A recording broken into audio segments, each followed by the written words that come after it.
What's up, Smite fans? Don't Leviathans and you'll be Gladiators that you did. Levi's vs. Glads coming up now. You're such an idiot, dude.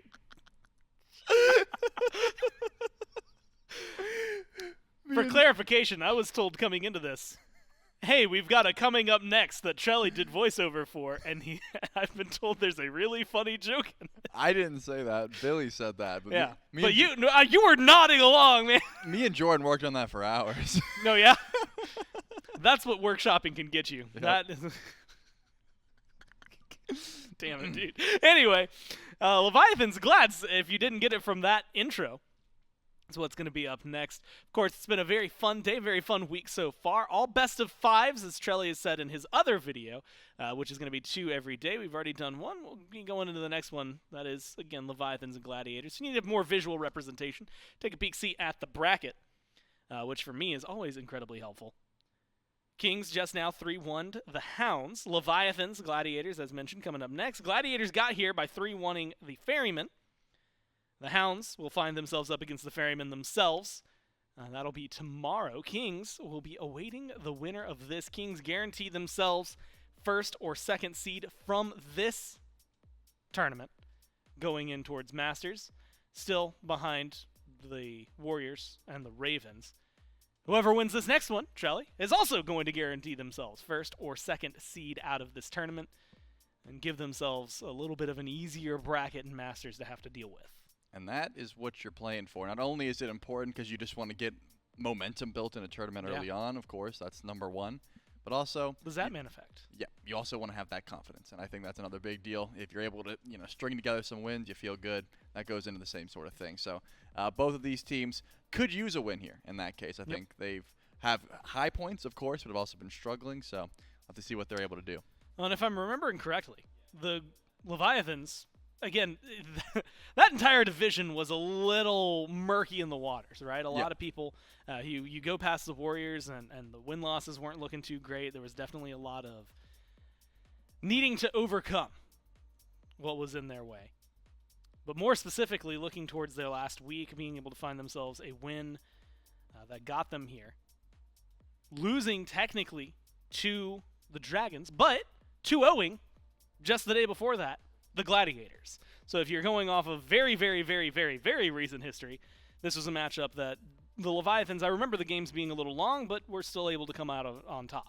So confidence still should be in favor of the Leviathans, of course, but again, it's all about stringing together those wins, and in this case, I think I still want to see the identity of the Leviathans, Yeah. I think there's been a lot of different gods picked and a lot of different, play styles thrown at the wall. They have been more consistent as of recent. Maybe that's what they're going with, and if that's the case, good stuff. But I still think they've got some room to grow, so I'm excited what they bring. Well, we've been trying to figure out confidence levels, what maybe to expect, the team identity.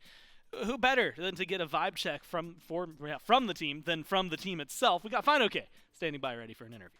Yeah, that's right. I've got Fine OK with me here from the Leviathans, and maybe let's open up with a question like that one. It's been kind of wondering what this team is going to be doing throughout their game, kind of what the identity of the team of the Leviathans is.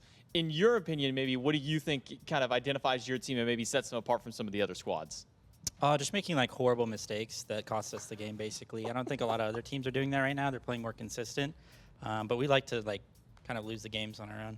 Kind of like to have a little bit of fun. And speaking of kind of maybe odd picks, we've been seeing a lot of different stuff out of you over into the Soul Lane. We've been seeing things like Nike kind of pop up with the early Frostbound builds that we've been seeing. What do you got cooking over in Soul Lane, man? I'm just trying to do anything I possibly can to have fun with the meta right now, basically. And, I'm just trying to play something other than Vamana, Herc, or Guan. So maybe a Nike, maybe a Sobek. I mean, I don't know. Sobek's fun, too. So we'll see. Now, going here up against the Gladiators, I mean, this is a team that beginning of the phase had some struggles, has found a couple of key wins against some big opponents, namely Camelot Kings, and they found a win just yesterday as well up against the 6 Ferrymen. What do you think is starting to maybe kind of turn in the gears for this team to maybe help them find some of that success? I mean, this has kind of been, it's kind of like Bobby's from the Scarabs and everything. Their identity is, they kind of show up come tournament time and play really well. And I think just throughout the season, we've had a lot of games, 6 weeks so far, and they've had a lot of time to practice against, quote-unquote, the better team. So I just think that they're starting to find their identity and everything. But I think a lot of it just comes down to confidence. I mean, 50% of like Smite Pro is just being confident you can beat the other team and not playing scared. So I think they're kind of finally doing that, and it's helping them. What do you think that maybe your team has, in the back pocket to try and take down a team like this? What do you think is maybe that key to trying knocking down the Gilded Gladiators in a matchup like today? I'm Kiermi's father, basically. So I think he's my son. So He's your son. You just got to teach him a lesson. Let him know Exactly. who's still the top dog around these parts. All right. Well, Final K, thank you for coming by for the interview. I'll let you get back with the team. Good luck in your match. Thank We'll you. throw it back to the desk. If we get to see Solo Sobek today, Solo back as some people have called They have called it that, yes. it, I'll just be happy. Pretty excited. Might, depending on how the set's been going, it might end up meaning a longer day, though, so we'll figure that one out. The thing that we've been talking about, especially when you look at these two teams, I think it's a tale of two junglers, right? Especially the last time they played. Yep. Adapting goes absolutely insane. I think Zap had a really good game, adapting 114 total kills throughout the first phase. Top of the kill leaderboard for a good reason. 40 kills behind him, but on the other side, and a part of the reason the Gladiators were able to find any wins that they were able to pick up was Kiermi in that conversation. I think that, we almost always talk about him when it comes to this team because of his performance, but I don't think there has been, especially after what we saw yesterday, as many games from this team where it's like, okay, so Kiermi won them the game and everybody else was around. Yesterday, we got to see Kiermi playing well, but we got to see Inbound and Stewart and Scary, everybody, Snoopy especially, playing incredibly well from the Gladiators and really stepping up the performance, even just from week 5 to what we've seen in the 2 weeks since then. I think was a really impressive pickup. Yep, and I think consistency is my main issue with Kiermi because, as you said, we see games where he just absolutely pops off and can be the difference maker of his squad. Then sometimes he just gets blown out of the water. I guess that is sort of the jungle meta at the moment, is the guy who gets off rolling is going to have a good game. Adapting has just been pretty consistent about that, so I'm thinking Kiermi might want to dial into some of that early aggression that he's so used to finding and try and string together some early kills. That's sort of how the Gilded Gladiators have liked to play. But I think you're right to highlight Snoopy. He started off a little rough to this season, and I have been seeing the improvement, and that's what you sort of expect from a squad like this who's able to string together some wins, that you're going to look better as long as you start playing with your team more and more. But Snoopy in particular is someone that I think has to have a good performance for this squad. Kiermi, of course, that goes without saying. Jungling is just so important in the current meta. You can just control a lane pretty much from minute 1 to minute done. But Stewart's always been pretty consistent. I think that Inbound has been, he's going to live for the team or die for the team. But Snoopy has been this big question mark for me.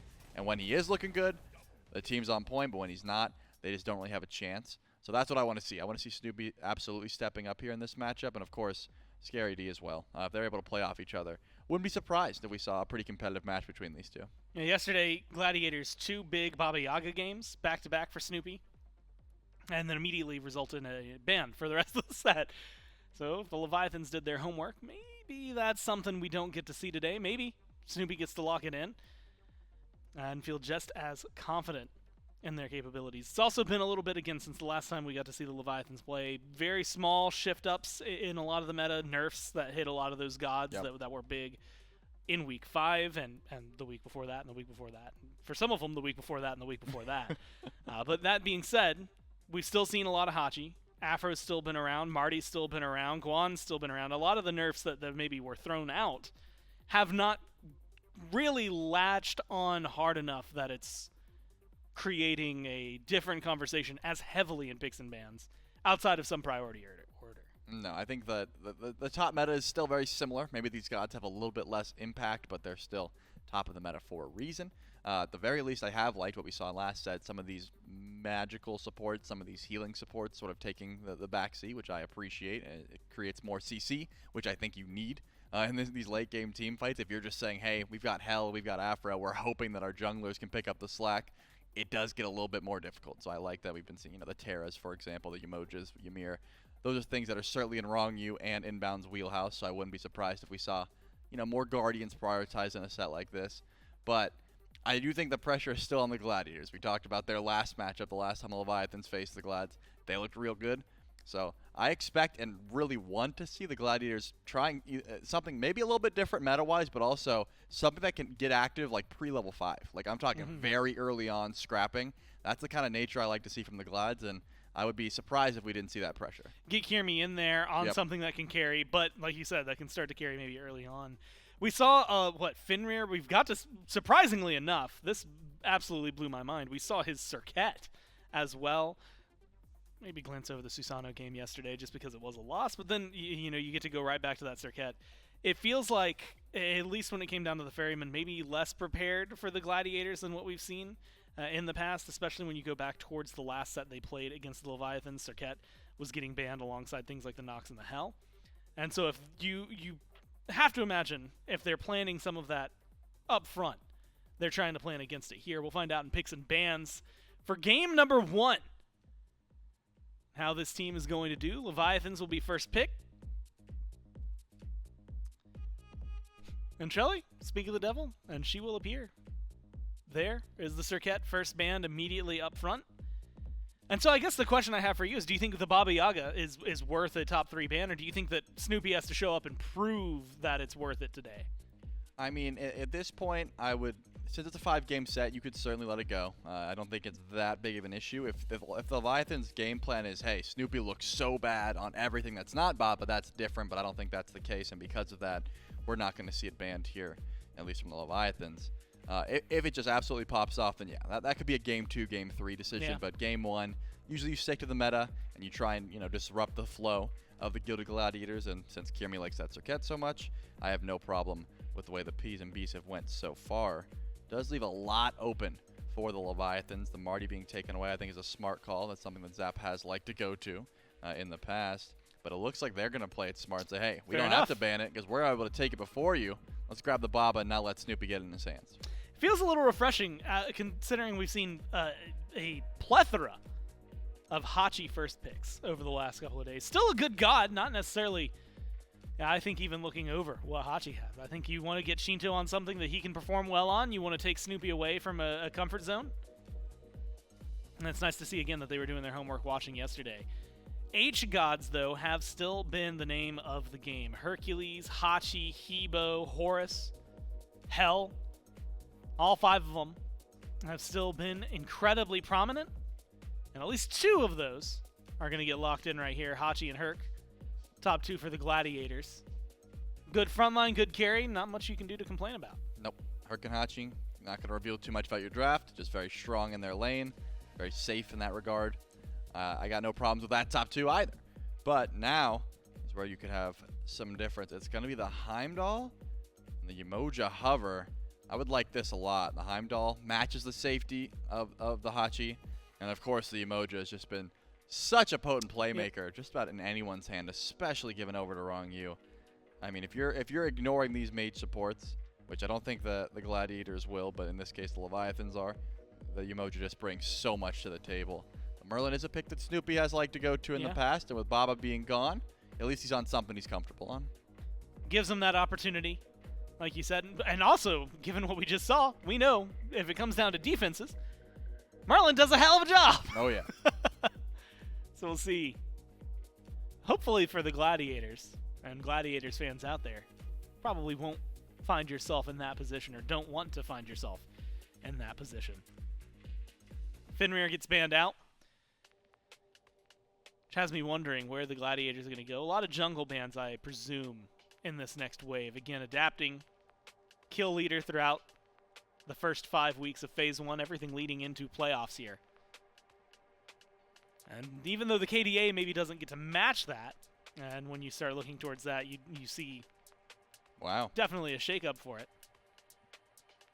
Have to be worried about what he's going to bring to the table, but it is, I think, a wow moment. Again, maybe leads to what they're saying. I see Odin and Fenrir banned out, and I'm thinking Hebo's coming up, right? I mean, that it just screams to me that he's available. Something that's an option for him. A wheelish. Horus banned out on the other side. So both teams hedging their bets, Trelly. Yep, I think Susano, certainly a pick that might be contested from both of these junglers now at this point. It's just, a very dynamic pick, can get active early, still has a great late game. That ultimate's so effective at jungle fights, and I think adapting and Kiermy have been known to go towards it, but that also means the Baka is available. Maybe you don't want to pick yourself into that matchup. Thor, a pick that hasn't been played in a while, but still does have value, especially into the Susano matchup. So my guess, both of these teams want to wait to pick their junglers. They want the counter matchup if possible. And unfortunately for the Leviathans, they don't have that option if the Glads don't grab their jungle here. Inbound's thinking a lot, so maybe they're trying to find his support pick. Again, I said the mage supports may be overlooked, but in a situation like this, I don't think that Hell is useless. Speaking of not useless, the Baron. I'm not going to say that that was a bad segue, because I actually don't think Baron's as good as I just led on to, especially into Yemoja. It's not a great matchup, but it's got good lockdown. It's pretty decent in lane if you're able to stay safe. I just think he's got a bit of Ymir syndrome, where you're standing at the front line setting up for your squad, or your team has left you and you are dying. Well, FineOK, at least in hovers, follows through on the things he hinted at. Nike, Indu, Sobek. This is just wild. There's no way Sobek is more fun than other warriors. I'm not buying it for a second. I've been in a Sobek You lane. think FineOK would lie to us? Yes. He would lie to us in our face, 100%. Yeah, no, I don't think you're wrong there. Are you like I want a DNA test. You're telling me that's Kirmi's father? I'm not buying it. I don't know if we can arrange that. That might be too invasive. I'm just saying, plenty of lies have been said in that interview. Good point. Okay. I don't know. I think if you hook a lie detector up, I don't think his heart rate's spiking at all. I think he believes everything he said. Whether or not it's actually the truth is TBD. Yep. But he might believe it all. And they're trying to figure out what their matchup's going to be. Presumably a pick here for adapting as well. King Arthur gets locked in, something that we've been seeing on the front line. And Trelly, it's been very few and far in between, but he's been having a good time. Bakasura, we've been seeing a lot of. And based on how the last set went, he can have some really good games as well. Yeah, I think that was the smart pick. I think the Leviathan's definitely one of the Susano there, but you can't grab it with Baka open. It's just a terrible matchup. You want to start Blink, but you're going to get the cripple goo on you. You're pretty much losing that 1v1 every single time. And because of that, you just want to say, hey, let's just grab this in case. It's not going to have too many bad matchups in the jungle at the very least. Force Kirmi into a safer pick or something that can just get away from Baka. And I think it was the smarter call there from the Leviathans. Of course, adapting has plenty of gods that he could have went to, but I think this one cemented his early game.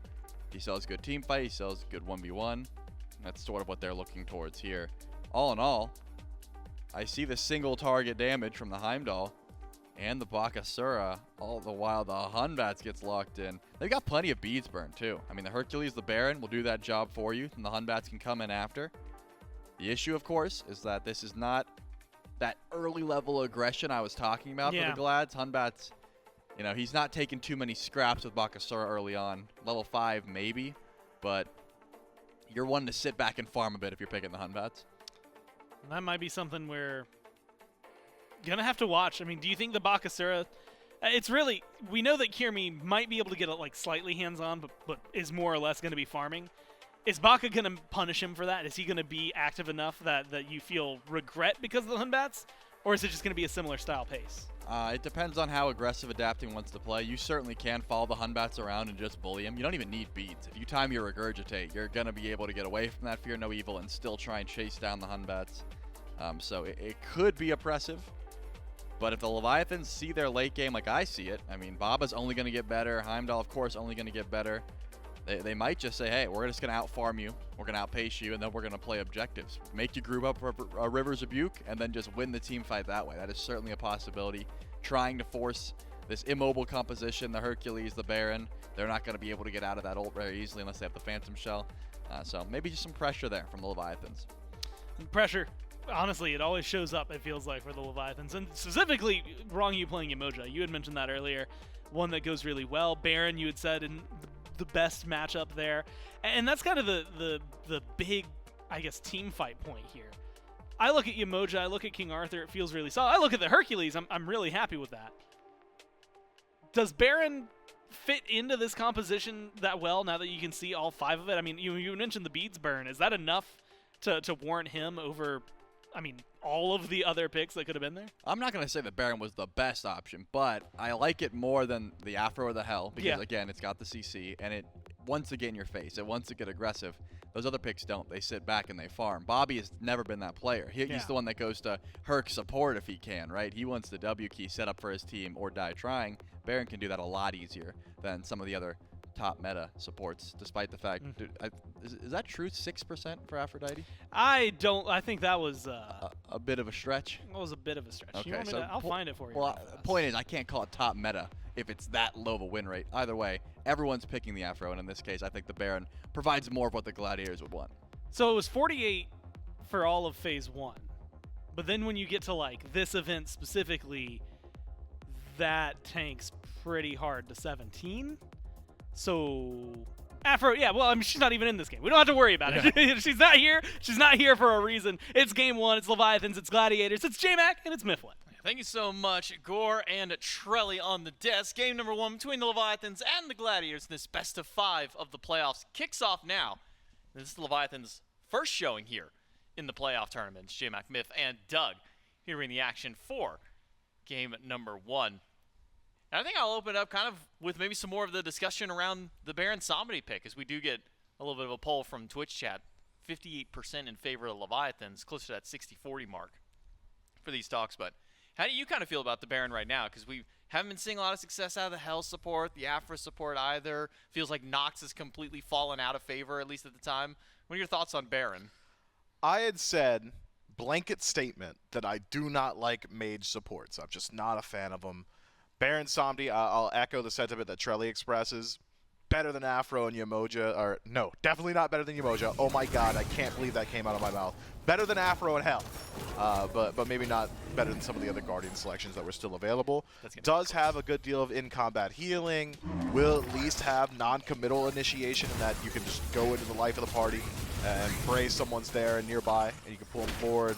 You've got bees burning in the rest of the draft as well, so I think it synergizes, namely with Kirmi on this Hun bots, but it almost feels like I would prefer Ixchel support to Baron Somdi in that they both have the heal, but Ixchel also has the additional utility of giving over movement speed, more healing, things along those lines.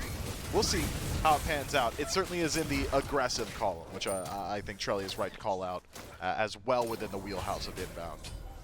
Yeah, I mean, given a chance to talk to Bobby a little bit behind the scenes, you know, some of his favorite metas have been those more assassin support style of metas, the ones where you can get a little bit more active, a little more in your face to your opponents. Loves that W key style mentality. That's why things like the old Hercules support, Erlong Shen, also used to be in his wheelhouse for a little while as well. So maybe no surprise seeing that he would want to play maybe one of the more aggressive mage supports.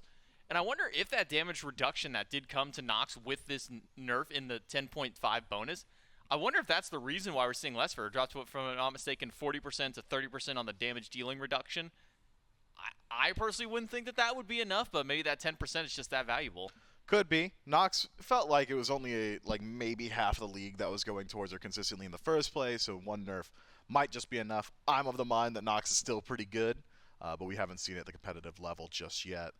And I wouldn't say that it's one of Bobby's favorites either. He loves playing those in-your-face style picks. I don't think Baron Somdi is exactly up there, but as far as mages are concerned, he's about as close as you're going to get to it. I'm curious about the Kirmi selection, the Hun bots. I really expected Kirmi to play something that is hyper-aggressive in the early game. When you break down the Gladiators and how they play as a team, it has always been, look, you know, these guys, they're not very consistent, but that Kirmi guy is very good, and he loves getting active early on. Things like the Bakasura, the Vamana, run it down, get in your face, be the progenitor of aggression. Hun bots is not necessarily that. He's starting your fights for you, but it's major CC, facilitating the rest of the team. So with Kirmi essentially taking a back seat from the hyper carry role here, you got to look elsewhere on the Gilded Gladiators to find that damage and find that consistency. It's time for Snoopy and Stu to step up. Yeah, usually it is Kirmi who wants to get those kills, and well, you want Stu to step up. Well, there's a quick way for him to do so. Beads now away from Wrong Yu. Maybe opens up a door if Kirmi does hit that 5 within the next 2.5 minutes or so. Could make his route over towards the dual lane, trying to find a pick on the support. And talking about Wrong Yu on Yamoja, I mean, we dial back even a year at this point, maybe even less than a year. We're talking about how Wrong Yu, probably one of the best Yamojas, if not the best Yamoja in the league. There was a time where he was not allowed to ever handle this god. Meanwhile, other supports given a little bit more leniency. So seeing him back on one of his best picks from seasons of past, I'll at least keep my eyes and focus attention over towards him in the duo. Yeah, high expectations for Rong Yu and one of his signatures. I think he gets that identity of the Yemoja guy because Yemoja is just such a high skills floor character. Snoopy forced the flicker back into the tower, but avoids the blink damage from adapting there. Yemoja is such a high skill floor that when she was introduced to the game, a lot of the pros were struggling to figure out how they wanted to play it. Is it spam heal? Is it spam stun? Are you Riptide focused? And it felt like Rong Yu, before everyone else, really locked it down. Kiermy blinks in to fight Adapt to get the blue buff. It is stolen away by the Leviathans, and now maybe a fight breaking out with it as well. Security hit by the knockup. It's fine, okay, Dash is in, but that will be the end of the engagement. Seems that all cooldowns have been expended for the two members of the Leviathans. Gladiators break away from there. But Kiermy's using Blink to get to that blue buff fight. Maybe interesting from there, because he's still only sitting at level 3 going to that camp. Yeah, he blinks because he wants to clear it as fast as possible. Knows the second adapting gets into range, the Eat Minion beats out anything that Kiermy has got. So just tries to close gap, make sure there is no invade. Unfortunately for him, even with that, not quite able to secure it for himself. Had he actually dropped the blue buff, would have ticked over to level 4 from it and could potentially try and look towards the fight afterward, but instead a forced disengage off of a small loss there from the Gilded Gladiators. The Leviathans strike first, and you gotta believe that that's what the Leviathans are going to be looking to do going forward. King Arthur is not a late game god like he used to be, at least in my opinion. Feels like tanks aren't as tanky as they used to be, so you want to play around King Arthur's strong point, which is that early mid game to late mid game portion where he's just dealing a little bit more damage than some of these other warriors. A very in-your-face style pick, has good CC lockdown single target, could facilitate some ganks.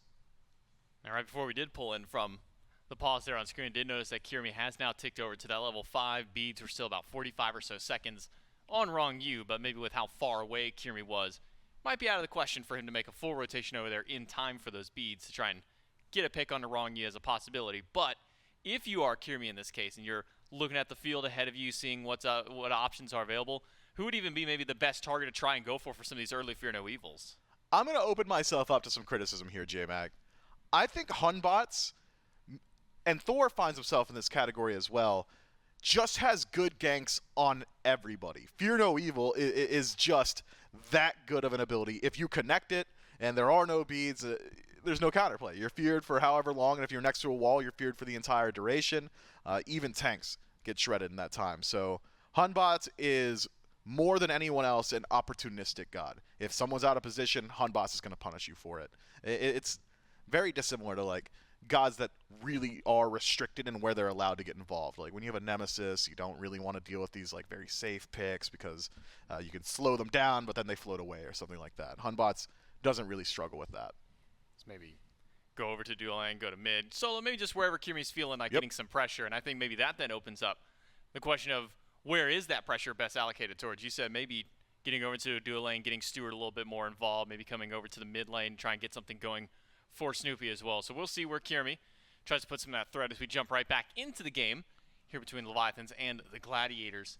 Level 5 now hit for inbound, which could be another way to maybe try and pull some beads away from some of these players on that Baron, that root combo that you can throw out. So the root, the heal, and the laser all at the same time. You stack up some real easy damage and really stack up that Hysteria passive as well. Try and pull somebody into that coffin. Could be. Inbound as well, likely going down that Prophetic Cloak tree. Baron Samedi, very good at stacking a Prophetic Cloak. Any one of the ranged supports going to have an easier time with it. Rong Yu won't be struggling either on the Yemoja if he elects to go down that path.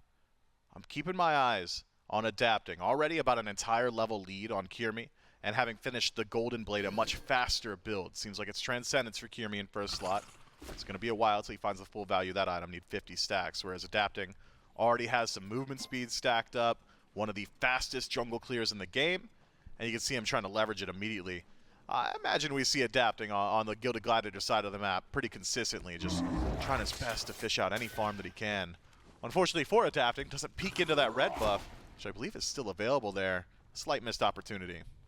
I'm surprised he didn't peek over there, or maybe the red buff could have still been sitting on the ground from the previous instance there. Yeah, that buff does sit on the ground for quite some time. I believe it's about 30 seconds before it resets itself back into the camp and then sits down for believe it's a whole other minute and a half, which is why I was asking some mid laners before, players, because we've been seeing Dardes grab like speed buff at the beginning of the game or a green buff at one point, saying, hey, what's going on with this? Why are you guys picking it? It says, well, Ooh, watch out. stays so long in the ground. First opportunity of a gank, Kirmi and adapting. Gets ult for ult out of the junglers. And immediately the Leviathans turn tail. Blue buff is open. 3-man stack to it.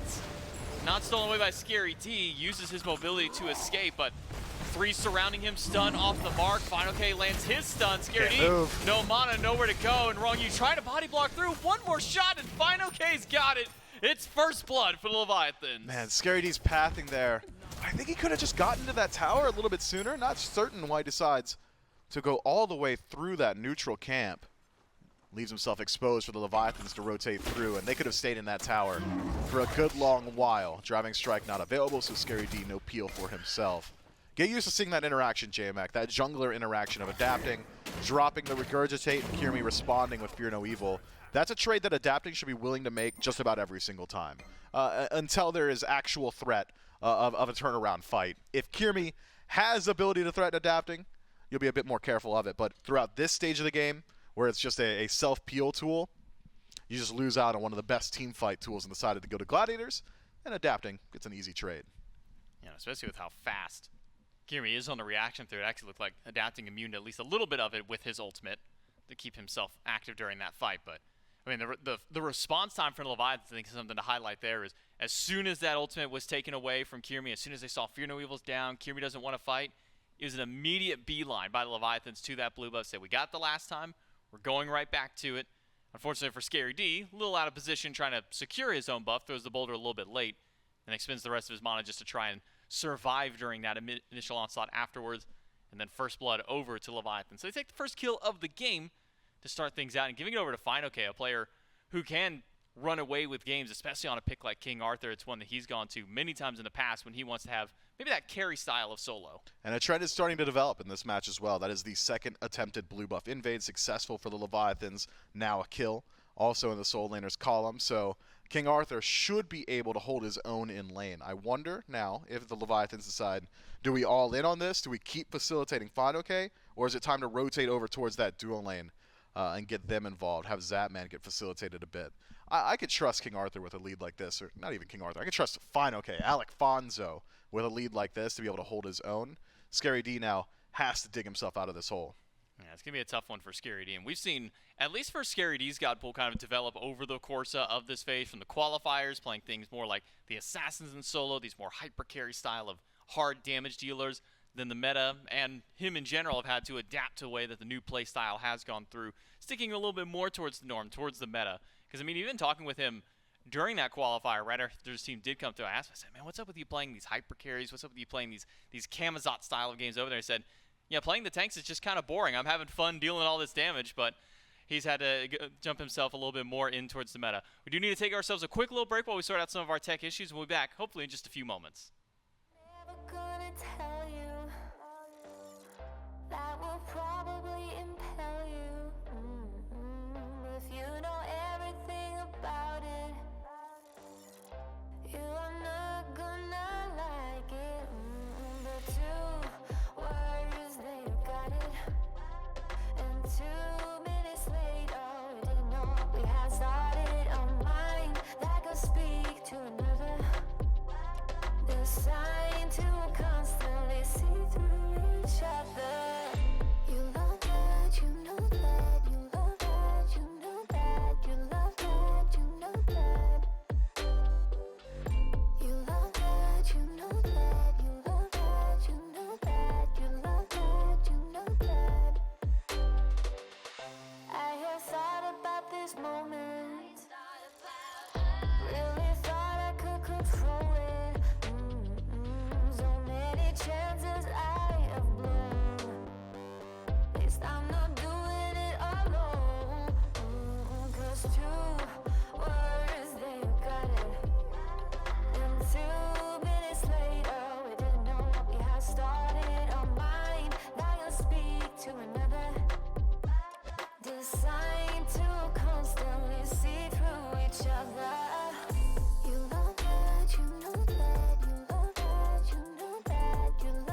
2 minutes later, the mind that can speak to each other.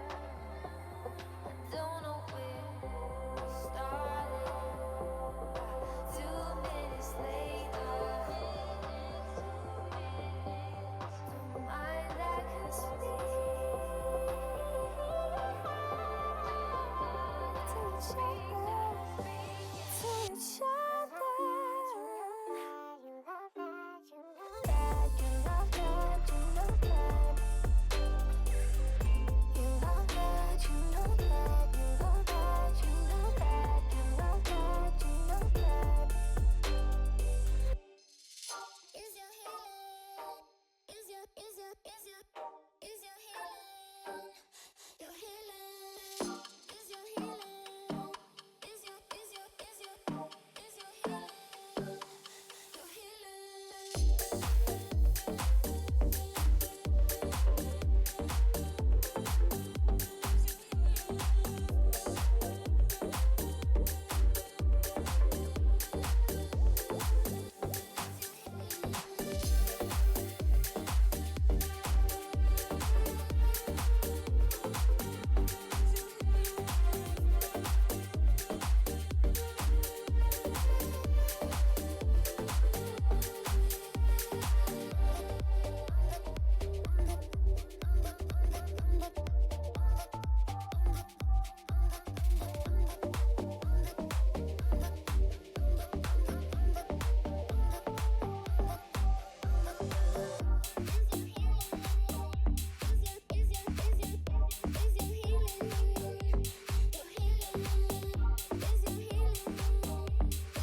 Hello, everyone. Appreciate your patience. Just want to give you an update onto the state of the game right now. We did run into a bug in the game that could compromise the competitive integrity of the game, and so the players are going to be going through with a full remake here in the first game. We weren't that far to it, so the players are going to go ahead and go with a remake. Once we are in the game and we can ensure that there are no issues with the game, we'll be coming right back to you guys with that one, so make sure you stick around for that one. Again, apologies for the delay. We want to make sure that the players are playing on the best competitive integrity that they can. So make sure you stick around. We'll be back as soon as we are ready to hop into game number 1.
Hello, everybody. Thank you so much for your patience, but we are ready to jump back into game number 1 between the Leviathans and the Gladiators and have themselves duke it out here in their best of 5 in the SPL playoffs. Once again, it's J-Mac, it's Mifflin, and it's Doug here once more for game number 1, and then set to see how things can now pan out, given some of the prior knowledge, at least, of what we saw just prior before this one. And Mifflin, gonna be tough for the Gladiators. I mean, you mentioned earlier on how Kirmi on one of these kinds of picks, not gonna be able to get as hyperactive as he might usually get on picks like the Bakasura, Susano, even the Fenrir. Maybe a little bit more of a laid-back style of play for this Hun Bats.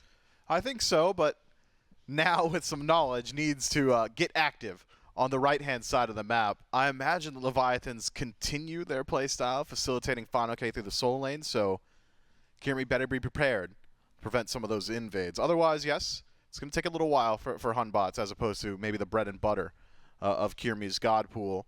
So I'd said it's time for Snoopy and Stewart to start lifting some of that weight for their team. Inbound as well can shore it up a bit with some of the aggressive damage-dealing potential of a Baron Somdi out of support. But on the other end, the Leviathans, they figured out stuff that works. We'll see if they can run it back. Yeah, see if they can make those aggressive blue buff invades like they have before and like we've seen many times just on Bakasura picks in general. And then obviously with how early that this King Arthur can get active in the solo lane. Saw it's a little bit earlier on, but Kirmi now on the receiving end of the damage. And Final K pushed back by Scary D. Low health bars on a couple of fronts here. One on the Leviathans end and the Gladiators, their jungler falling a bit low. Yeah, tough start now. Kirmi's got plenty of potions in pocket thanks to that Baron's Brew that he should be able to resustain pretty quickly. Not the same as a standard HP pot, though. Splits it up. It's going to take a little bit longer to heal, but should have generally more available to him than he would have otherwise. What does Adapting do at this time? Decides to hover in mid. Could potentially make a rotation over towards the neutral camp on the right-hand side or just try and control neutral form towards the center of the map. But for now, Adapting is certainly much stronger than Kirmi. Just does a little bit more than the Han bots does at this portion of the game. It will be a neutral camp rotation on both sides. Kirmi over to the left, Adapting to the right. Yeah, so Kirmi going for one bit, Adapting trying to go for an early kill on a Scary D, but without an ultimate, no real way to lock down Scary D. Even Final K not having access to ultimate either, so stun, cripples removed from the equation, at least in the first few levels for Leviathans. But Scary D low, one more shot, not quite enough damage from Final K. Maybe had he been a little bit closer and got that bonus damage in the melee range, could have gotten that first blood on Scary D. Yeah, that's tough. But being able to force him back there, significant. Get that teleport off him very early means that Final K will have an opportunity now to maybe clear one more wave, go back to base, spend up his gold, heal up completely, maybe apply some poke to Scary D before you do all that, and then teleport back in the lane just as his blue buff starts to spawn up. See him going for it now. Should be able to rotate back in fast enough. Scary D able to stop his back, and it's Kirmi on the right-hand side trying to prevent what had happened previously, Adapting, already hovering near that blue. And Kirmi sees this. Final K now pushed back and dealing with some of the damage from the minions and Scary D. Kirmi might just give up the buff instead and try and go for a pick to Final K, but he's just a little late on trying to get there to slow him down. This is dangerous. Now Final K might go for a chase on the Kirmi. I don't know if he saw Scary D walk up he behind him, knows. but in the 2v1, we'll have to be careful. Has one ranged ability to try and take it, but just misses out on the timing of it. It's a blue buff invade for the Gladiators, but Adapting's going to get a blue buff plus a little bit extra, speed buff on the menu for Adapting. We'll see if Kirmi's able to answer in kind on the opposite side. We'll make eyes on the neutral camp, but Shinto, as always, when farm's available and it's justifiable, will take that speed experience away. A smart play just to prevent Kirmi from getting anything done on the opposite side. Adapting is going to have overall less experience than he would have had he just cleared out his own camps in Smite. When you take away from your enemies, it's worth a little bit less, but worth it in that your enemy gets nothing. And so, Adapting should be slightly ahead of Kirmi now. Good play. Good wherewithal from Shinto to make that play, too. I wonder where Final K is going to go in his build, because typically when we see the physical defense options at least available to the soul lane, we see things like Glad Shield or Breastplate of Regrowth, but without healing, Final K doesn't benefit from there.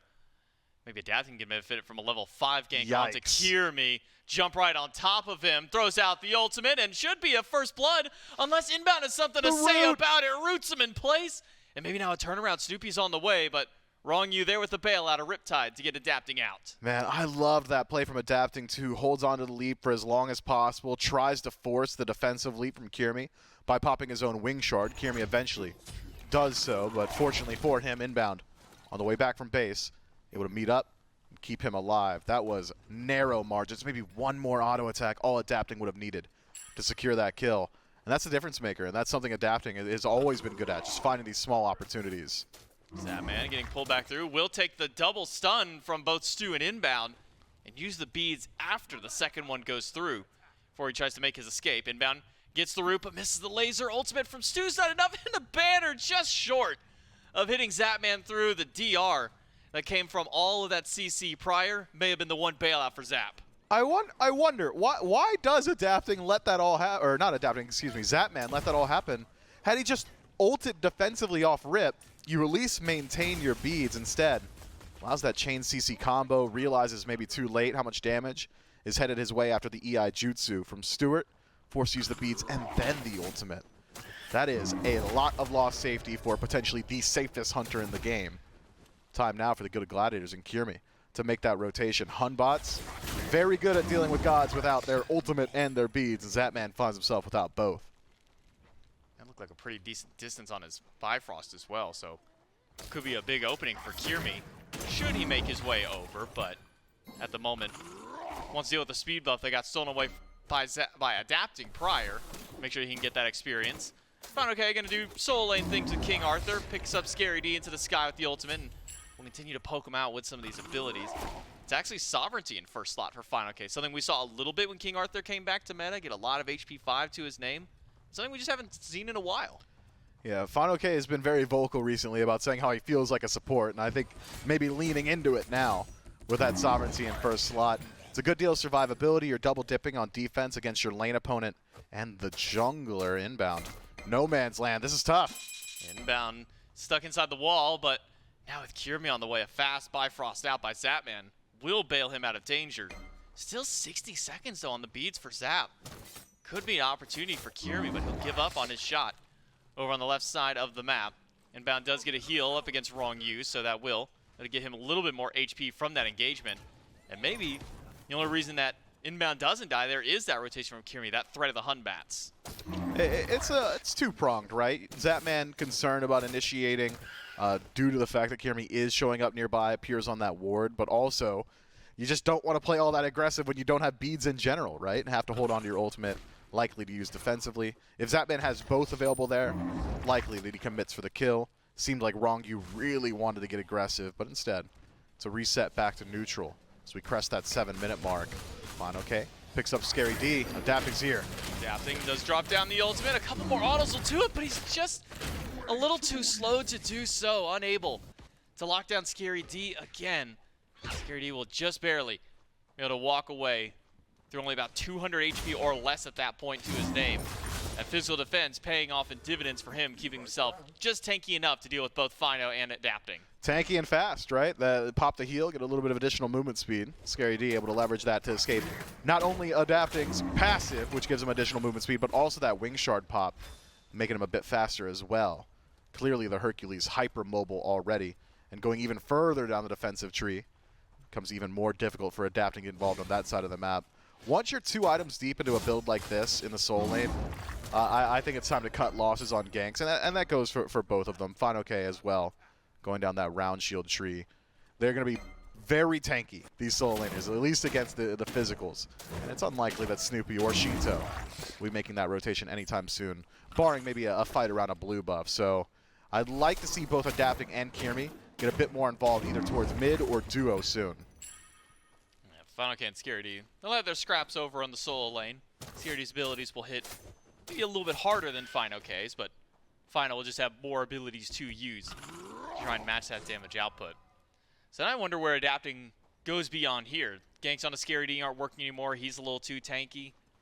Hasn't really seen any presence over on the left side of the map from Adapting just yet. It's really been a solo lane focus. You think that maybe now that these ganks are going a bit south on the right side of the map, maybe focus his attention over towards mid a little bit more. I think so. It's really difficult for Adapting to actually deal with Stewart thanks to that ultimate from Hachiman. We saw that he can't keep up with Scary D and his movement speed. Good luck chasing him when he's on the horse. So instead, maybe rotations towards Snoopy. We've also seen Bakasura players really just all in on the hyper farm in the jungle style of play. Really mobile, able to steal away enemy camps. Anytime you clear out one of those minions, you're going to become a little bit faster thanks to that passive. Small skirmish on the right-hand side will result in the buff taken by Finoke, who's been having a good time so far in this lane. The King Arthur matchup looking pretty decent here into the Hercules. Now on the left, Kirmi's shown a propensity to rotate here. Could be the first time he actually makes contact with Zap. Will throw out the overhead smash, but not able to secure the buff. Inbound on the way, and fast double Riptide out. One of the hardest duos to catch in that regard. Once Umoja does have a few Omi available for the Riptide. Shinto in the ultimate, maybe just to get away from Snoopy or try and bait him forward, but fast flicker out, get Snoopy away, but now that opens the door for Adapting, who's just chomping away, but a Fear No Evil will keep Adapting out, yet Shinto's got a potion toss over the wall, and it's a first blood for Leviathans. Adapting now has got eyes for inbound in the Gold Fury pit. Good damage. River's Rebuke by a little bit of space, but it's inbound turning things around. But has he done too much? Inbound's got to be careful. Zapman's cutting off his one path, but Zapman doesn't go for the ultimate on inbound. Instead, it's to escape. And Kirmi standing by, even without a Fear No Evil. Just enough threat from Kirmi from inbound, and Stu standing by. No ults available for the 3, but still enough threat. Zapman's got to be careful. He has beads. Bifrost gets him at least away from inbound for the time being. Now inbound being slowed down, not just by Rongyu, but by Zapman as well. Might force the duo back a bit. You know, I'm noticing a difference in mentality between these junglers right now. Adapting 3-4 times already this game has dropped the ultimate and said, look, I'm gonna get something. You're either gonna give me your ultimate, you're gonna give me your beads, or you're gonna give me your life, and this time it's the life that he's able to strip away with the help of Shinto, securing the kill onto Snoopy. But in that skirmish on the left-hand side, when I'd said maybe this is the opportunity for Kirmi to make contact with Zapman, holds on to his own ultimate, doesn't use the Fear No Evil, even though there's a double stack of Rongyu and Zap, even had inbound on the rotation in. Someone's going to have to burn these relics. And when I say there's a facilitator, and Hunbots is a phenomenal facilitator, true, if their relics are down, Fear No Evil, great as a CC tool. It's also one of the most threatening CC tools in the game to burn away those resources. Get rid of the ultimate from Zapman. Get rid of those beads, and then on next rotation, maybe you hit Pay Dirt, or Stu can do it on his own, or rotate mid and force something off Shinto, and maybe Snoopy will find an opportunity. But so far, it seems as if Kirmi is very much so just waiting and waiting for this perfect opportunity, saying, inbound, have you burnt the beads, Scary, or beads down anywhere on the right side of the map? And he wants to be the secondary. He wants to be the follow-up on it. Whereas I think just having him get active could do so much for the Gladiators. Well, he's going to go for a Pyromancer. Can they secure it? No. One tick of the Blizzard from Snoopy over the wall will steal that one away. So Pyromancer, credit for the secure, goes over to the Gilded Gladiators mid laner. Just damage over the wall for the Merlin. Couple items through. Divine Ruin procs popping through as well. Takes that one away. And a real casual rotation from inbound to add a little bit more comedy to it to pick up that Runic Bomb. What do you do with the Runic Bomb? So often the conversation is it a worthwhile trade? You went for Pyromancer, the other team went for the Gold Fury. This time it's an easy steal for the Gilded Gladiators with 0 cost to them. The Leviathans now considering a rotation towards that Gold Fury. Realize that there is Oracle Vision for the Gladiators. There won't be any opportunities there. We'll see. We're starting to reach that point now with the composition from the Gladiators where their 4-on-4 or even 5-on-5 is going to be very strong. They've got great dive potential, front-to-back support from inbound on this Baron Samdi, and decent targets to start looking at. I'd like to see the Gilded Gladiators even attempt to group up and force a fight potentially around this Gold Fury. Then we don't even have to have a conversation about who's got better secure. It's the team with Runic Bomb. That's 1,000 true damage right there. Bounce spots out Rongyu. Pumps a little damage his way, but nothing that Rongyu can't heal back up. At least with his own kit, though it might take him a little while to do so. The heal not fully leveled up, not quite full strength just yet. We've also been seeing a lot of Runic Bombs used for Tier 1 towers. You know, they get gold, we get Pyro, and we'll take that Pyro Runic Bomb immediately to Tier 1, either take it out entirely or drop it down to critical health. That way, maybe next rotation through, we can take it. But for now, the Gladiators going to hold on to it. Inbound will keep that in pocket, just in case they want to get aggressive in one of the lanes, or they try and go for this Gold Fury. But there's really been no eyes towards that objective. It's only been this Pyromancer for that brief second, and Snoopy was able to stop that from the Leviathans. And I like where the Leviathans have placed their wards, J-Mac. They may not control the Gold Fury pit itself, but they'll know any time the Gilded Gladiators even attempt to rotate in towards it. Very strong defensive wards there. Zatman should feel very safe in this lane. Can start to look out to apply a bit of that pressure, I believe. Won't be winning out in the boxing match just yet. Hachiman, of course, just receives a ton of buffs to his ability to box, additional attack speed, additional damage on that first ability, but also has a slight itemization advantage as well. Balance blade as opposed to the light blade for Zatman on the other side. The more you sit on this runic bomb, I think opportunities continue to be lost here for the Gilded Gladiators and Leviathans, I think. Happy to just rest on their laurels and continue to farm up and nurse this minuscule 100 or so gold lead. Inbound in first. Who's he got? He's pulled adapting back in. No leap available, so you'll have to use the beads. Beads at the last moment there for adapting. He was maybe meters away from being hit by the stun, but that seems to have given the Gladiators just enough opportunity to try and go for this Gold Fury. Scaredy's made the rotation. They've got vision, at least from the Oracles. Inbound is doing his best to zone, but he's just one person. The Gladiators do get it. Final K, though, now to the backline has found Snoopy, gets the beads out of the Merlin, and will continue spinning his way to the backline. And Scaredy's getting batted away by the rest of the Leviathans. Fear No Evil bails him out, but a Retribution catches 3 out. Kirby and Scary have nowhere to go. They're both down, and now it's a turnaround on to Inbound. 3 picks for the Leviathans. There is an imposter among us, J-Mac, and it is Scary D who hand delivers a triple kill to the Leviathans. All you had to do was not push wrong Q into your own backline. That is ridiculous. Vote him off the island. That is wild. The disengage was there. Kirmi hits a 4-man Fear No Evil as a getaway card. Just drops his oil in the street. You'd skid out trying to chase him. Unfortunate, man. That is ridiculous. The Leviathans, they are given a windfall of luck there. Scary D has got to be kicking himself. Hand-delivered triple to the Leviathans. I can't believe that. Wild. And it could have just been a thing where he's saying, okay, I'm going to get the push, and there's going to be follow-up from my team. We're just going to kill, but unfortunately, he pushed wrong you, and they went, well, he's full HP. I don't know if we can kill that guy. And well, then they eat a River's Rebuke, locks in 2, locks in 3, actually. Inbound able to just barely snake out there before he falls at the end of it. And now the Leviathans, even after having the Gold Fury taken from under their noses, still come out on top with a lead. Pyro stolen, Gold Fury taken, Leviathans ahead. That is a crazy turn of events. Man, the Gilded Gladiators, they must have been so happy with that disengage as well. Didn't have to use the Runic Bomb for confirmation because Inbound had literally zoned 3 for about 10 seconds on his own on their rotation in towards the Gold Fury. Just a small fumble towards the tail end there. Not so far out of control just yet. It's only about 1,000 or so gold separating these teams. Experience largely even. Biggest disparity is out of that jungle. Adapting has put himself in a very good position. 17 to the 14 of Kirmi. Otherwise, one level here or there for the Leviathans. The Gilded Gladiators are certainly capable of still fighting in. Took her away from Snoopy, but that could just be the last thing Snoopy gets to do. Stands swap, but no Aegis, no beads, and Shell already used and burned right through. Snoopy now down, and Zatman going for a solo kill onto Inbound, but Zatman misses a couple too many auto attacks, and Inbound will be able to snake his way back to the Tier 1 tower. Small missed opportunity from Zatman over on that side, but at least supported to him by the pressure put in mid. Yeah, it seems like the Leviathans can just keep up their pressure on tower. Adapting, hovering nearby. It's just Stu trying to clear out those waves. Keep your eyes on Wrongyu. He's got that ultimate available. If they step out of line, the Gilded Gladiators, that is, could find themselves in a very poor position. Kirmi as well. He's got Final K on the chase, but he just wants to farm. We'll try and steal away the Heartbeat Camp. Kirmi gonna grab at least one of them away. Throw up in the ultimate by Final K, and that's only half of Kirmi's HP.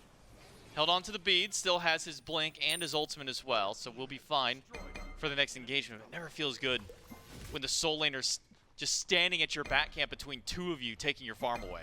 I'm still reeling, man. I'm still thinking about that push from Scary D. That just so crazy to imagine how different the game state is The Leviathans, had they just lost on the gold fury, it would have been a slight lead for the Gilded Gladiators right now, and they wouldn't have been able, the Leviathans that is, to just push down a tier 1 tower on the left side. It wouldn't be FineOK just accosting Kirmi at his own back camps. Feels like the Leviathans have all the momentum as of now. Shinto slightly off the mark there on inbound, had that damage connected potentially. Could have continued the chase. Seems like both teams will be slowing down the pace here. We'll have a POI respawning just now. Primal Fury back on the map. The Leviathans could show some presence. One Runic Bomb has been expended by the Gilded Gladiators, but one maintained in the pocket of Kirmi. So Superior secure over to the Glads, but at this point, I don't imagine we see them going for a contested objective. So it starts out 5-0 now for the Leviathans. About a 2,000 gold lead up. Man, Shinto can't help himself. He's level 20 taking it away. That's crazy. 20 before 20, not the easiest feat, at least in today's farming standards. So able to get that there pretty nicely for himself, but man, the fact that the Gladiators have gotten 2 Pyromancers and a Gold Fury for themselves, it's still just not enough to keep their head above water as far as the gold chart is concerned. Leviathans holding on to that with their kills, with what their follow-up has been. Nearly all tier 1 towers taken off the map, just barely holding on the right. Maybe a possible pick here. Scary D, though, misses. Kirmi gets a 4-man Fear, able to separate the team, but not enough follow-up through. FineOK is able to spin away with the team, but pushed against the wall by Scary D. Now he's trying to get the return set up play, but the river keeps FineOK from going out. Kirmi dives in the back and gets the 1 kill for the Gilded Gladiators. Another double push by Scary D. He's setting up for the team now, but is going to get picked off, thrown to the sky by Zap, and likely dead on landing. No, he had just enough HP. It ends out on a 1-for-1 trade. Redemption plays there for Scary D. Multi-man, multiple pushes as well.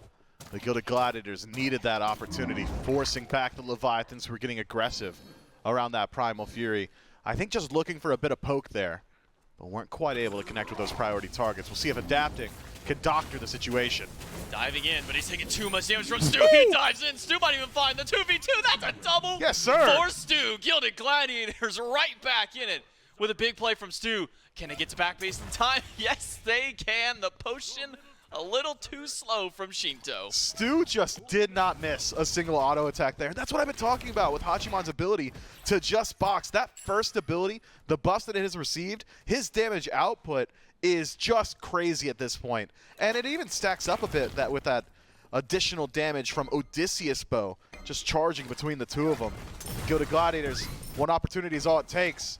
Will be a Fire Giant pull here. FineOK is nearby. He should know about this. Maybe he doesn't have a path in. Wrongu doesn't have ult. Gilded Gladiators capitalize off of one team fight. It started out as a 1-for-1 trade. Leviathans lose out on one of theirs. The Gilded Gladiators pick off another. Right in response is jungle for jungle. And now immediately, the Gilded Gladiators pick up a double off the tail end just from the sheer confidence of Stu to step up. This is why fans were cheering his name at Worlds. That's why we had to keep hearing Stu the entire time during Worlds. If there's step-up plays like this, the Gladiators won't stop with just one Fury. They're going to grab themselves their second one in the game. Primal Fury now to their belts. Yeah, that's a big reality check for adapting as well, realizing if he wants to deal with the Hunter of the Gilded Gladiators, it's going to require Regurgitate to eat up some of those auto attacks for him. Now, adapting, though, has finished up that Blood Forge, so some lifesteal should help his odds in the 1v1 should another one occur. The Gilded Gladiators have got very strong siege potential, J-Mac. Anytime a Merlin is on your team, and the game simplifies these enclosed spaces around structures, towers, or phoenixes, that persistent damage on field really finds a lot of its value. Stu as well, giving over additional attack speed, not only to himself, but also to his allies with the Heavenly Banner, because they should be able to make short work of the remaining structures, and there are plenty of them. A minute and a half to play with, and 5 towers still standing.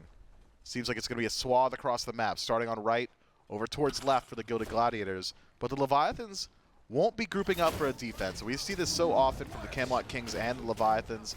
The best defense is a good offense. Let's see if we can stop their push by pushing ourselves. Tier 2 on left, being taken. Significant grouping in mid. Could threaten the Tier 2 here as well, but it's a thin knife's edge they're traversing. Stick around too long, try and do too much, you might just lose your Phoenix. Scary D will show up and scare adapting away from Tier 2. Zapman able to grab the one on the left side of the map. Let's trade out for Tier 1 and Tier 2 over in the solo lane. Still 3 structures left standing for the Gladiators to try and knock back down. They effectively take this game back in their control. 2,000 gold up for this team. Experience still in favor of the Leviathans. Only slightly, though, as the level 20 start coming through. Really, the only big difference is Kirmi not level 20, doesn't have access to that upgraded starter just yet.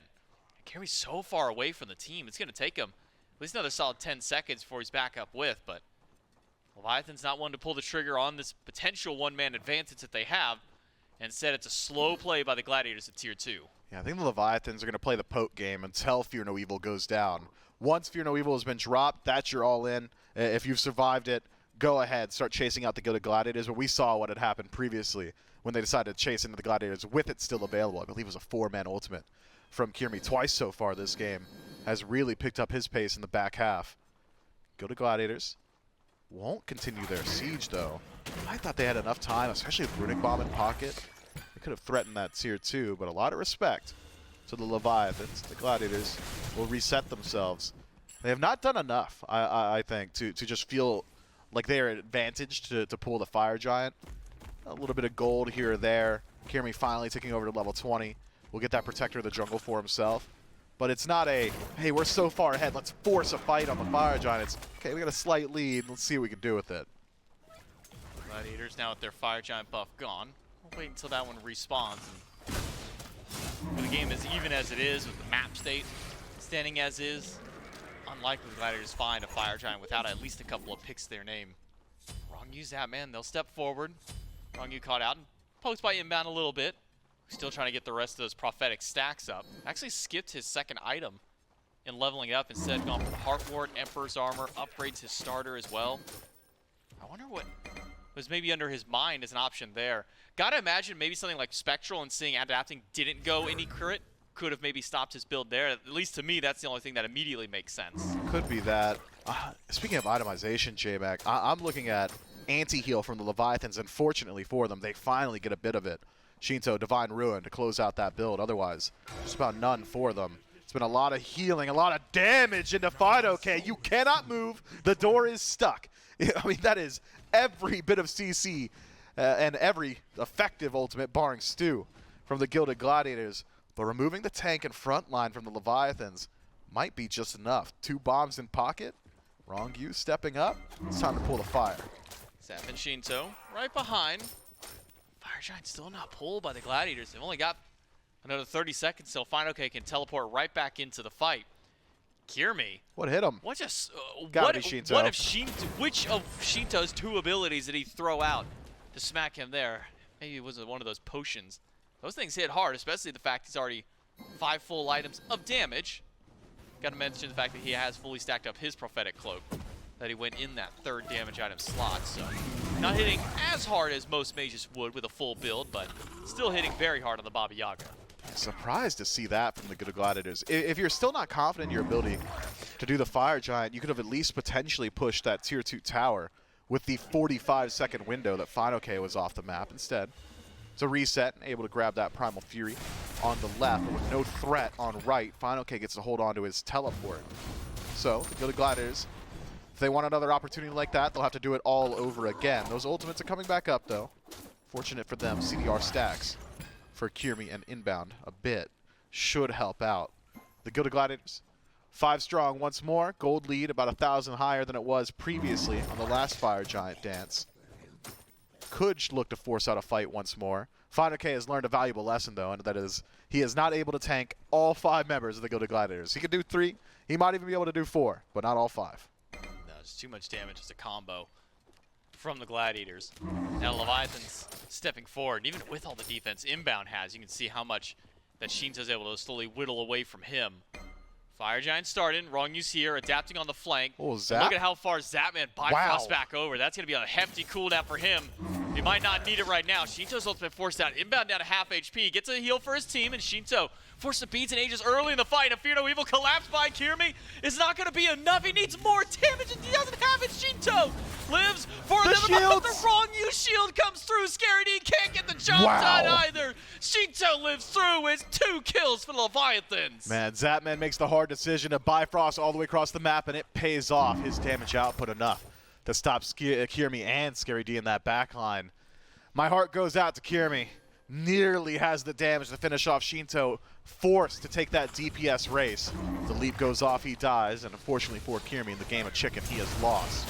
Gilded Gladiators 3 strong, hesitate to even say strong with inbound at 50%, staring at the fire. Inbound finds the Rooper. Wrong-U's got a river to lock him in. That separates him from the rest of his team. Inbound still alive. Drops the Runic Bomb to try and take it away, but does not do so. Leviathans get the Fire Giant, a pick onto Inbound, and the carries are left running. Wrong-U cannot close in the gap to grab them, but 3 kills, Fire Giant on 5, and the Leviathans have turned this game back around. Massively desynced death there from Inbound means 50 seconds in the grayscale with 5 strong legitimately from the Leviathans, all full HP thanks to the efforts of Wrong-U. Can start their siege on the right-hand side. I'd like to see them continue it, and they will. Scary D, so important here. Needs to find a significant pull. Keep your eyes on Kirmi as well. Fear no evil, all important. The Leviathans, they're going to go ahead and let off the gas. Why risk it? He just won a team fight, took an objective, and there's more to be taken on the map. Pyromancer quickly respawning. They don't have timer on it, but those red buff. It's going to be back up very shortly as well. It's a massive swing for the Leviathans. And once more, it's a great ultimate to start that fight, isn't it? From the Gilded Gladiators, Kirmi locks down Shinto post-relics. Just not enough. Nobody following up. Nobody able to close that gap. No one willing to walk past Fine OK. And the Leviathans, piecemeal, take apart the Gilded Gladiators.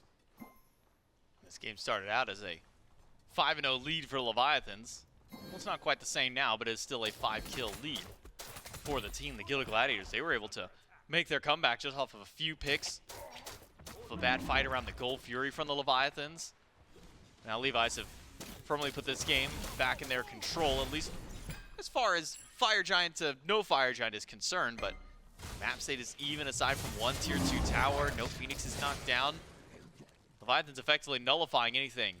And the efforts of the Gladiators at this point, maybe unlikely that we see a full Phoenix siege. Still a minute 10 to play with. Final Kane adapting could work towards his tier 2 tower. Scary D standing by. Might be the one to go for a lone defense and might just give this one up. At least as long as he knows that adapting is standing by. Yeah, the Gilded Gladiators have got very strong base defense, so you don't want to risk the game getting picked on a tier 2 tower. Between Merlin and Hunbots, it's just massive no-play zones that the Leviathans will have difficulty navigating. So, no surprise to the Gilded Gladiators grouping on their birds and waiting for the Leviathans. Leviathans, ever the veteran team, will take as much on the map as they can with this first Fire Giant siege. Every tower now gone, every single neutral objective taken by them as well. But not enough time to start looking towards the birds. Not enough time to put themselves about 2 or so thousand gold in the lead, but this late in the game, 32 minutes, it's really only upgraded relics, maybe a power pot here or there. They're going to be separating the Leviathans from the Gilded Gladiators. True 6 slot as well, about parity in the support builds, otherwise everyone else fully developing their builds. This is a dead even game, J-Mac. The only difference is map state. If the Leviathans win out a team fight cleanly, it'd be much easier for them to end the game, but the Gilded Gladiators capable as well. It's time to put up defense around the Fire Giant. I don't love the Leviathans' ability to do Fire Giant in the face of the Gladiators. They've got better secure with no Runic Bombs, and even with Runic Bomb, it is in the pocket of the Leviathan, so even further boost their secure. But the threat of steel and just tick damage has been rearing its head a bit too often for my liking. If Snoopy's allowed to close gap, feels like Ice Storm enough of a threat that the Leviathans will try and take the fight first. So Leviathans trying to push in with Gladiators. Sand firms the backside of their jungle. Scary D walks right by Wrong-U, doesn't go for a push this time. He learned his lesson. He's having PTSD from earlier, having a little bit of a flashback moment saying, last time I pushed this guy into my team, that didn't go so well, but did redeem himself in the team fight after, found a couple of really strong pushes to set up for the 1-for-1, and then later an extra double kill, a 4-2 stew from that pressure, but Gilded Gladiators now having trouble even stepping forward to this Fire Giant because the Leviathans are zoning out as best they can. It will be actually a Contagion now finished up for Inbound, some extra anti-heal afforded to him. Now what could Gilded Gladiators even do? I mean, it feels like for them, they just want to sit back and wait for this fire to get pulled. A hurry up and wait situation for the Gilded Gladiators. The Leviathans have to be the aggressors here. They're the ones with the lead and the defensive positioning, so if they want something started, they're going to have to pull that trigger. With Fire Giant not pulled, there's not really a whole lot of reason for the Gilded Gladiators to step up. Could wait for some unforced errors, adapting, creating pressure on map by pushing through mid. Could go for a roundabout play, but it's just a staring contest for now. Scaredy just misses the pickup onto Wrong U with that Earthbreaker. Instead, Not it's great. Fear No Evil onto FinoK. And FinoK's doing just dandy himself. Daddy blinks into the backline. 3 drops his ultimate. Now he's going to be on the run for himself, but Stu's got to chase down Snoopy. Roost Rebuke does catch out inbound, but immediately use that coffin for the damage reduction. And now Wrong U trying to get out as best he can. Kirmi poked out by Shinto, but now Kirmi's losing the battle. FinoK's going to slam him down. Wrong U, it's a 2-for-2 trade, and FinoK on the run from 4. The Gilded Gladiators chasing themselves right back in, and FinoK might just be out. Zapman and Shinto trying to bat away at the healthier members of the Gladiators. Scary D's got Chase, but he hasn't got healthy allies, so won't be looking for Zapman or Shinto here. Zapman healthy, can prevent some backs. The silence on the Scary D stops the driving strike, and FinoK has made the rotation back in. Oh no, he's healthy again. He shouldn't have the damage for inbound, though. Scary D against 2 might have been the non-ideal target to push there. Zapman is the one dealing the damage to you. And now the Leviathans have turned this around. It was 2 for 1 for the Gladiators. Scary D sticks around a little too long, makes it a 2 for 2, but maybe more importantly, Miff, look at the staggered cooldown there. Nearly 35 seconds between Scary and Kirmi's respawns. Yeah, the Leviathans now a significant opportunity to look towards the Fire Giant. Fortunately for the Gilded Gladiators, major parts of the team fight still available. Scary D great at starting the engagement, but the Fire Giant will do that for you in a situation like this. So, Kirmi, Snoopy, Inbound, and Stu, the 4-man core of the Gilded Gladiators, they're going to have to put up a defense around the Fire Giant. Scary D has access to teleport on respawn. It's been a slow pull from the Leviathans.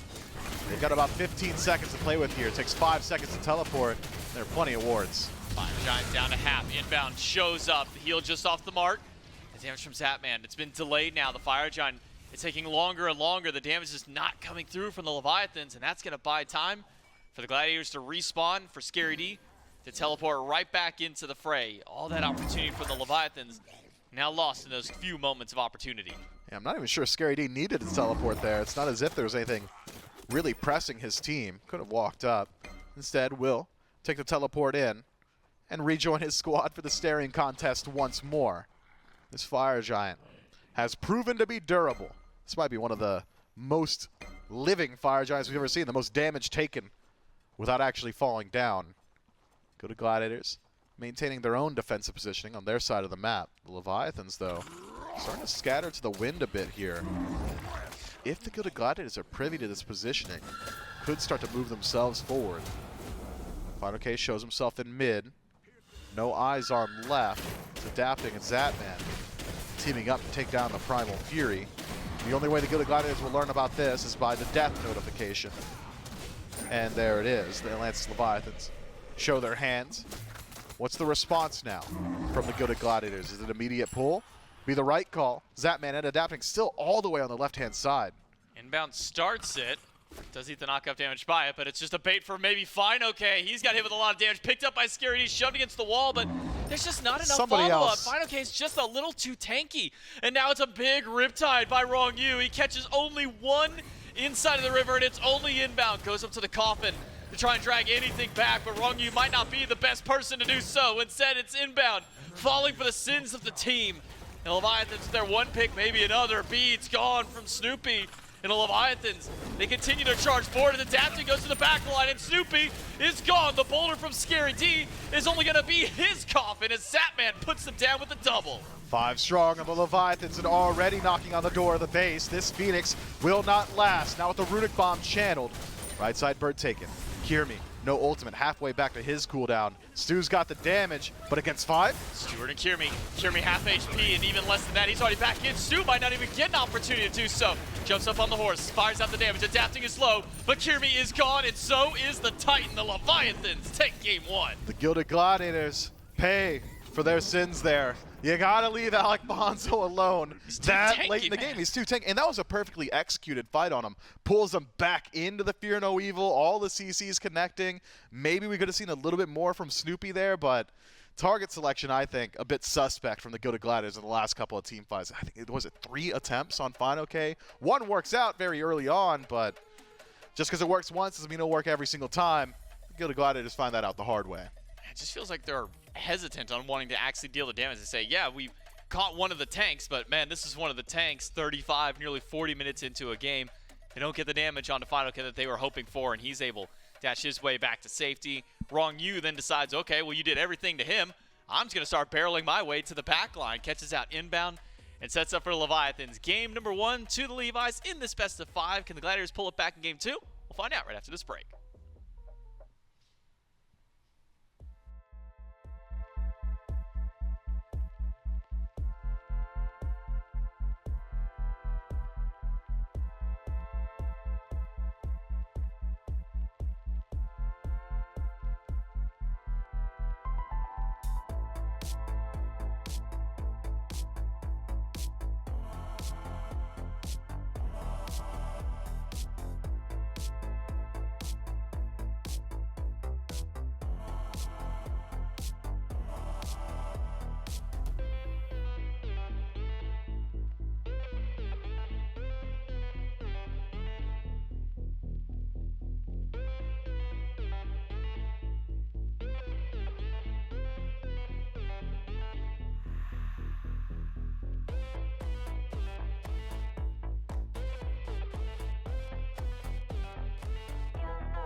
Con la canción soltera. Se ve que ella no está puesta para el amor. Yeah, yeah. Pero eso cambiará cuando ella me vea acá. Porque lo sepas. Porque ella me ha cupido a pedirle un favor. Yeah, yeah, yeah, yeah. Esperando tu DM, pa' que invites una ronda más, pa' que su labio me bese ya y se repita lo de ayer. Esperando tu DM, pa' que la noche haga lo suyo, que la fluidez le gane al orgullo y que sea lo que tú quieras ser. Repetirí 1.000 veces la noche que te vi. Sabía que era ese hombre que me hace reír y me hace creer que yo soy la mujer que se merece algo puro y no solo pa' comer.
Se siente mágico solo al abrazarte. Tú has prendido y se llama quedarte.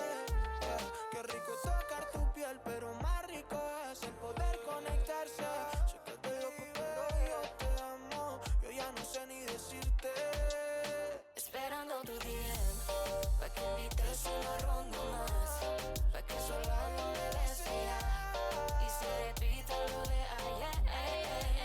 Esperando tu DM, pa' que la noche haga lo suyo, que la fluidez le gane al orgullo y que sea lo que tú quieras ser.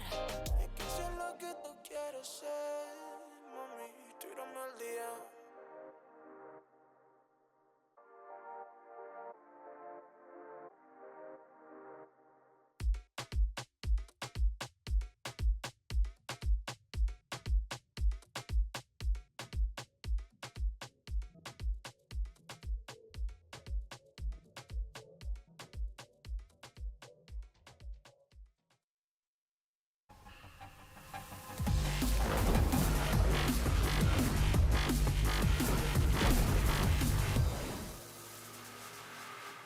Well, it's a 1-0 lead here for the Leviathans and Trelly. There's some pretty convincing moments throughout that entire game. And you know what? If you need some convincing, I've got something that you should be convinced. It's about saving money, especially if you like VShojo and all the skins related to it. If you are interested in any of those things I just said, especially the saving money part, you should do this now. Because as you can see, from week 1 to week 5, the direct and buy all purchases are at the best value. And this week that we are currently in is actually the last week before the prices start to go back up. So if you want to get in on the VShojo event, get some of your favorite skins for your favorite VTubers that are out there, you want to make sure that you are doing that as soon as you can now, essentially, to make sure that you're getting the best deal for you and supporting your favorite VTubers out there. All the skins are fantastic. Of course, the chest is going to be there, but as you can see, at week 5, that price is going to go up. That's coming very soon. And then week 7, it goes up even beyond that. And then after week 9, it's going to be direct purchase only for these skins. So you want to make sure you get in on it now. You want to make sure you have those going for you. I love the skins, love the voice packs. Oh, yeah. I've been loving watching them stream as well. It's just been a fun time. And other things I've been loving was watching this game 1, Trelly. Leviathans look really good in that one. Mifflin has a moment that actually makes me guffaw with a great Scary D call. The imposter among us. The imposter among us. There are a lot of things I might have expected there. That was not on the list. It was great. If you missed the call, pretty much Scary D pushed Wrong U, driving strike, Hercules won, said, hey, here, team, I brought you a free kill. And Wrong U said, thanks, bud, and just put up the rivers right after and got his team a triple kill. So that was the reason for the play call. You might end up seeing it. I think it's right here. Just from a different perspective. Yeah, there you go. So, right there. He got punched in, and then Adapting said thank you. Shinto said thank you, and they ended up getting 3 kills off it. So not the greatest, and I think we've all been in that situation when you're the front line, and you're like, hey, I've got like a Sobek pluck, and you pluck like a Hunbats into your team, and then they just get ulted. Never like to see it, but in this case, I think, we were talking about a contested pick, and that was the Baba Yaga, something that Snoopy loved to go to, and in this case, the Leviathans took it away from the Gladiators, and ends up working out very well here for the Leviathans. I think that Zap, Shinto, Adapting, they all have the flashy score lines as you would imagine. When your front line's playing like this, that's kind of what you expect. I think Final K did some great jobs, not only setting up for his team, but also baiting towards the end, thinking, hey, maybe we have a free kill on this King Arthur. Didn't quite work out that way, and so the Leviathans end up looking real good at the end of game 1. 5-0-10 for Shinto. There was one moment in those highlights you even saw where he is, should be dead. A stiff breeze knocks him over into the grave. Unfortunately for the Gladiators, they couldn't do anything about it. He's still standing afterward. Everybody looks incredibly good because of it. And they end up winning this one. Little bits of moments that fight back, right? Stewart goes 3-0-3, has a pretty good performance. There were some ults moments maybe the Gladiators had that looked out good for them, but nothing, Trelly, that could get them back on top, get them back where they needed to be. So a nice 1-0 lead for the Leviathans. Now the big question, and the hard question to answer, I would even say, what do you do about that? Is that one something you can change in picks and bans? Maybe slightly, right? Letting Wrong U have Yamoja is never a good idea, but Correct.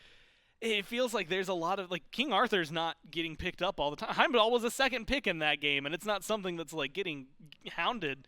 We'll find out, I guess, in picks and bans for game number 2, but what kind of things do you change? Well, at first glance, you know, it seemed like, number one, the Leviathans said, hey, we want to get this Baba Yaga. We want to take that away from Snoopy. Then plan 2 was let's grab everything except for junglers, right? That seemed to be the call. Both of these teams rely so heavily on Kirmi and adapting to get off to a good start. And because they waited so long and had so many bans through, I mean, the Leviathans were able to pick up Bakasura towards the very tail end of that draft. And it was just, you know, the Gladiators like, hey, dude, you don't want to pick Susano anymore, right? That's not great. You don't want to pick this, so let's just go in for the Hun bats. Hopefully you can get value out of that ultimate, which Kirmi found some success. But I'm thinking prioritizing getting Kirmi on something comfortable, whether that be the Circuit if it gets through, which usually doesn't, or the Bakasura of his own. That could be a priority here for the Gilded Gladiators. They would just have to not ban one of them in this slot, and they at least get one. But I really do doubt that we're going to see a first pick jungler just by how this is going, unless, of course, that Circuit does not get banned here. It was something that the Leviathans were willing to ban first and foremost last time around. Maybe having the conversation right now, do you think you can handle it? Because they did the last time these two teams played. No? And they do think that they can handle it.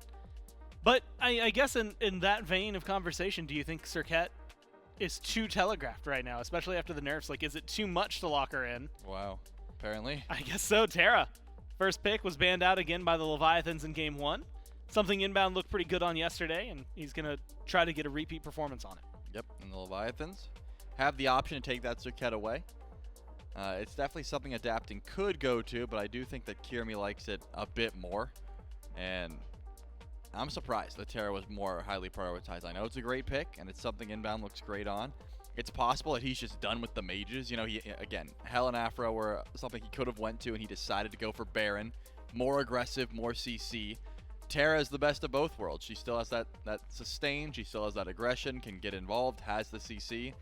I do think it's one of the better options to grab in that support role, but you are, once again, giving up that Circuit. So it seems like either A, trying to play through Stu is their plan, or B, Kirmi didn't want to go to the Circuit and feels like he has an option the second that gets locked in.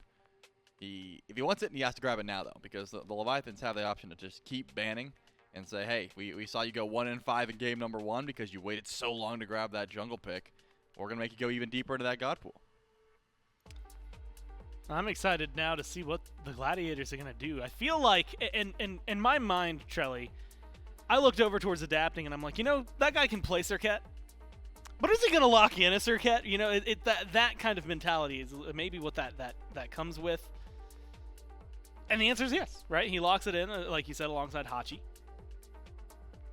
So what adapting will do with this pick kind of prove, A, if it's as good as some of his other picks, and B, kind of right the wrong. Is this something that you were just picking to take away from Kirmi? Rom and Merlin. Rom, I had talked to you in the last picks and bans about how I honestly am surprised sometimes to not see him as highly prioritized.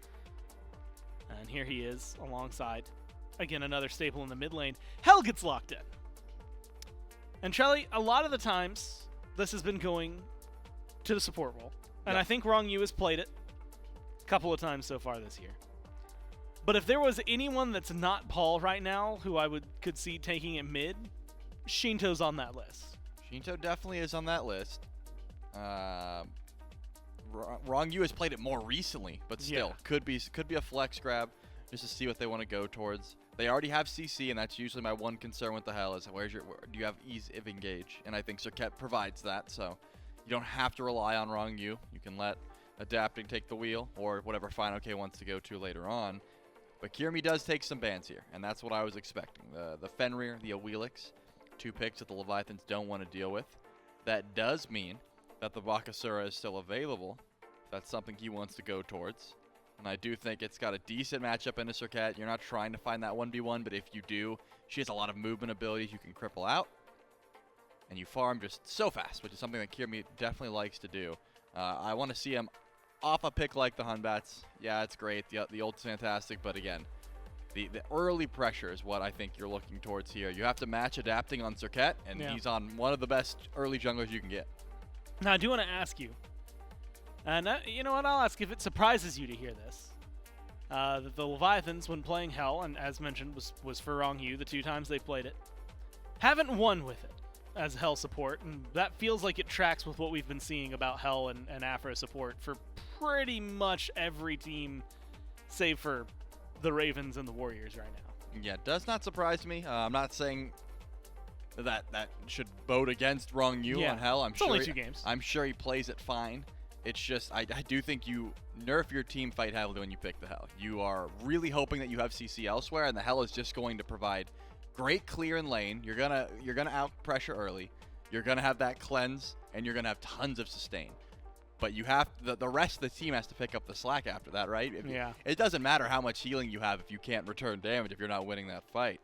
With the Horus locked in, that really doesn't answer our question just yet. No, still, not quite. Still could be Final K taking the Horus solo, and the Hell going mid, or the Hell going mid and the Horus going support. There's a lot of different options, Yep. so I'm going to hold on to that. But finally we get to see what Kirmi goes to. Again, I still think the Baka would be a nice look to try and match that early pressure that we know adapting can bring with the Circuit. Something that got picked away from him last time. In this exact spot, actually, for the Leviathans.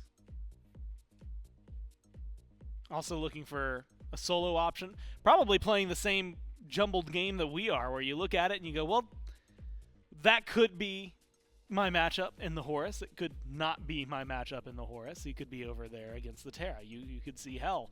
I mean, you know, it's a throwback to last year even. Nothing this meta. But Variety had a really nasty Hell last year. It looked really good. Definitely a window of opportunity. Odin gets locked in, though. And you had called for it. Hovered. And locked in. Bakasura. With the Odin as well, when you look at the amount of people that don't have leaps on the side of the Leviathans, it feels like you're going to be locking in quite a few people, and the Bakasura should be feasting. Yep, big circles, the Merlin, the Terra, and of course the Odin cage will provide, and then you got the damage to follow it up. So I am liking the Odin pick here at the end of the draft. Big team fight presence, definitely slanted towards late game. Rama, Merlin, those are 2 picks that don't want to fight if they can help it. They can sit back and get 2-3 items online before they even see any sort of scrapping. That would be ideal. But again, I can't stress it enough. Adapting is going to find pressure early. He will look to try and get active with the Circuit. Whether that succeeds or not is up to Kirmi or up to, ward coverage, I suppose. But you just got to make sure you stay vigilant. The Cerberus is going to be locked in. So I'm thinking mid-Hell, Horus over to support, and the Cerberus in solo. But I suppose it still could be flip-flopped because we've seen a bit of Horus solo as well. It's just, I think the Cerb really does get value over in that solo lane. Getting the anti-heal, Tainted Steel starter helps out a ton. You get that Tainted Amulet and just start stealing this Terra heal. That's the kind of play that I would expect to see. Final K came into the interview saying he might play Sobek, and Cerberus is similar enough of a play style. It's the closest you could get to Sobek right now without everybody questioning your intent, right?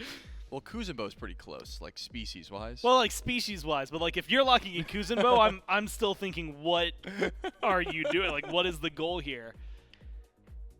The day we see, okay, no, I don't even want to think about. And you know what? That's exactly what the chat should be spamming if he got locked in solo lane. There's no way you're doing that, and it's not a troll.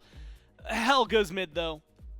So really, I mentioned this to you when we were casting earlier. Like, Hell does a deceptive amount of early game damage in my mind. Yep. Her mana disappears in an instant, but the damage is still there. But is that enough, the damage that you're getting from a Hell, but specifically from a Circuit now and a Hachi? Do you have the right amount of carries for the Leviathans? Is there somebody who can be the one? I mean, is adapting on the Circuit going to be the one who can go like 6-0 while the rest are facilitating? They definitely do have plenty of kill potential. I think that the Hell Circuit level 2 is disgusting as is. Just locked down into how much follow-up Hell can bring is pretty hard to deal with. Couple that with the fact that Horus is going to be getting a lot of pressure. You have that Beads burn for the Stygian Torment later on. I think the Leviathans have crafted a pretty nasty composition, assuming they play their team fights well. Odin cages have been a problem in the past. You also might want to curse Ankh for that Terra ultimate. There are some big things the Gladiators have drafted for themselves that you're going to have to deal with. You can't just play your own version of Smite. You do have to adhere a little bit to what the Gladiators have drafted. And of course, Merlin, Rama, Baka all getting towards late game could be nasty if you're getting that from an even standpoint. So I think pressure should be on the side of Leviathans, and yeah, I think they've got the comp to back it up. You had mentioned, though, some of the team fight potential, especially getting towards that late game, like having the Odin Cage that drop in, having Terra that drops in. What stage of the game are the Gladiators finding their strengths, and how do they get there? If I had my option, right, if I spawn in the game as Merlin or Rama, I'm like, hey, give me 3 items before I even look at aggression. Like, let me, we're not fighting. Yeah, I'm going to take my purple, I'm going to drag it under tower, I'm going to get my red buff, and let's not do anything if we can help it. Well, we'll see if the Leviathans give them that option as we jump into game number 2. Leviathans up 1-0. Let's see what happens right here. We'll see if the Gladiators can put themselves at least in a better position going into game number 3 with a win here potentially for game 2. Or are Leviathans going to push themselves to match point with a win in this one? It's J-Mac, Mifflin, and Doug here for game 2 between the Gladiators and the Leviathans, the best of 5 on day 2 of the playoffs. And the fans seem to think this one might be going a little bit towards the Leviathans. 60-40 on the dot between these two teams out here. The Leviathans draft themselves a pretty strong composition, though, Mifflin. You got a lot of sustain with Shinto, Wrong Yu. You have a lot of initiation between Wrong Yu and Final K, even adapting, able to burn some of those beads for one of his frontliners to get through there. But it feels like the Gladiators have just a lot of maybe anti-initiation more than anything. Kind of, you get in my face, I'm going to push back, throw some CC to lock you away. Yeah, Terra, one of the best counter-initiation gods in the game. Earthen Fury making everybody a tank and giving a burst of healing means that when the Leviathans do decide to all in, could be a bit difficult there. Otherwise, Scary D probably going to be primary initiator for this team, lock down Hell, and then you've got a clear target, right? Phantom Shell going to be on the mind of the Leviathans likely pretty early on. Surprised even that they haven't elected to pick up a Shell in first slot instead. Horrific Emblem for Wrong Yu, just going to trust the positioning of Shinto for the first 12 levels. Scary D will be largely constricted to the soul lane. It's not like an Odin support or an Odin jungle that could start putting pressure on the Hell immediately. So it could be a calculated decision here from the Leviathans in that it's unlikely that Shinto and Scary D will be interacting with each other for the first 10 or so minutes of the game.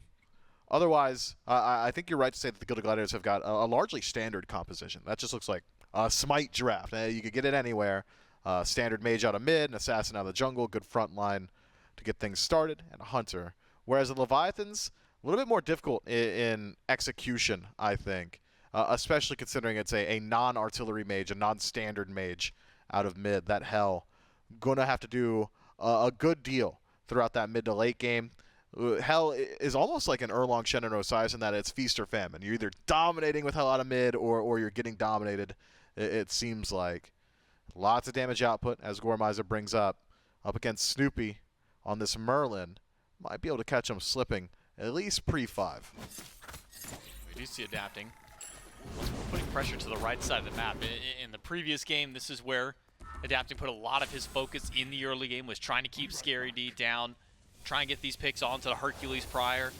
Now maybe try and do the same thing, put this Odin behind, maybe make his rotations a little bit less impactful. I believe it's about level 13 or 14. Maybe just a little bit longer before we saw Scary D's first rotation out, and it was for a Gold Fury. At least for his squad, and that ended up being the one fight that went south for the Gilded Gladiators, and then their next fight having a nice little turnaround for themselves. Maybe that's why we see Wrong Yu not go for the Phantom Show right away, is maybe knowing how long it might take Scary D to get out of lane before he'd need it. Yeah, I think so. Worth noting that in the previous match, the Gilded Gladiators were able to get aggressive all the way across the map. Just about every single objective was either started by them or stolen by them. Could be that they try and reprise that playstyle. Bit of a skirmish on the left-hand side. Inbound, off the mark with a stun, but no more mobility. Stewart's got some opportunity to sink in some damage himself. I'm keeping my eyes on the junglers, J-Mac. Bakasura, Surcat, both playmaking style picks. Could get things rolling very early on. I'd argue Surcat probably has a bit of an easier time. Bakasura, especially pre-5, just all about those auto attacks. Surcat can lock down and do the damage on her own. We'll see where Adapting decides to put that pressure. Easiest target's got to be Stu, right? So often Rom's answer is, I'll just head to the air. Doesn't matter if you're taking true damage. Inbound does have the second dash in time. Will pop the Horn Sharp for the extra cooldowns, but they're not going to come in time. And it's Zapman with the first blood off the over-aggression from Inbound. And this is a play he's been making game in and game out. And this time he gets punished for it. Was that 100 damage, 99 damage per auto attack? I would not doubt From it. Zatman there? Yeah, I mean, barrel stuff that first ability, you get a whole lot. Zatman, though, caught by Kirmi. That should be an easy return kill. Stu up to the sky as well. Time spent killing inbound. It's time spent not farming. Stu solos out his back camp, purple buff, and wave. Takes over to level 5, so advantage to him in experience. But you can see it inversed in support. 5 to the 3 of inbound between Rongyu and the Terra of the Gilded Gladiators. Could be now that Rongyu tries to vacate the lane, allows Zatman to catch it back up a bit, maybe rotate towards mid. Adapting a bit late on the attempt for the taunt there. So doesn't find anything up against Scary D, who's able to leap away. Rongyu got caught at least in the wall there for a moment by inbound, but as long as that Protector Surge is online and CC isn't too heavy, almost always some form of scapegoat there, at least for Rongyu to get back out, as long as he's got an ally nearby, or a minion, if need be. But Shinto on the hell, unfazed by anything going on across the map, will continue to sit here and power farm in the mid lane while Zatman is doing Zatman things. He'll be fine, but I was worried for a moment there if he maybe checked out. Yeah, I honestly thought he disconnected for a moment. I honestly thought, because he was just standing there. Oh, he was baiting. But it's a bait for inbound instead. Catches the first dash from inbound, but the second one's still there. Now it's Stu showing up, adapting, not enough damage. Inbound turns it back around. Kirmi with a kill, and in the sky is Stu. Needs both of the next snipes to get the kill on Zap, and won't find the third one through. Zapman lives on, and instead it's a kill for the Gladiators. You can't bait the baiter, I suppose.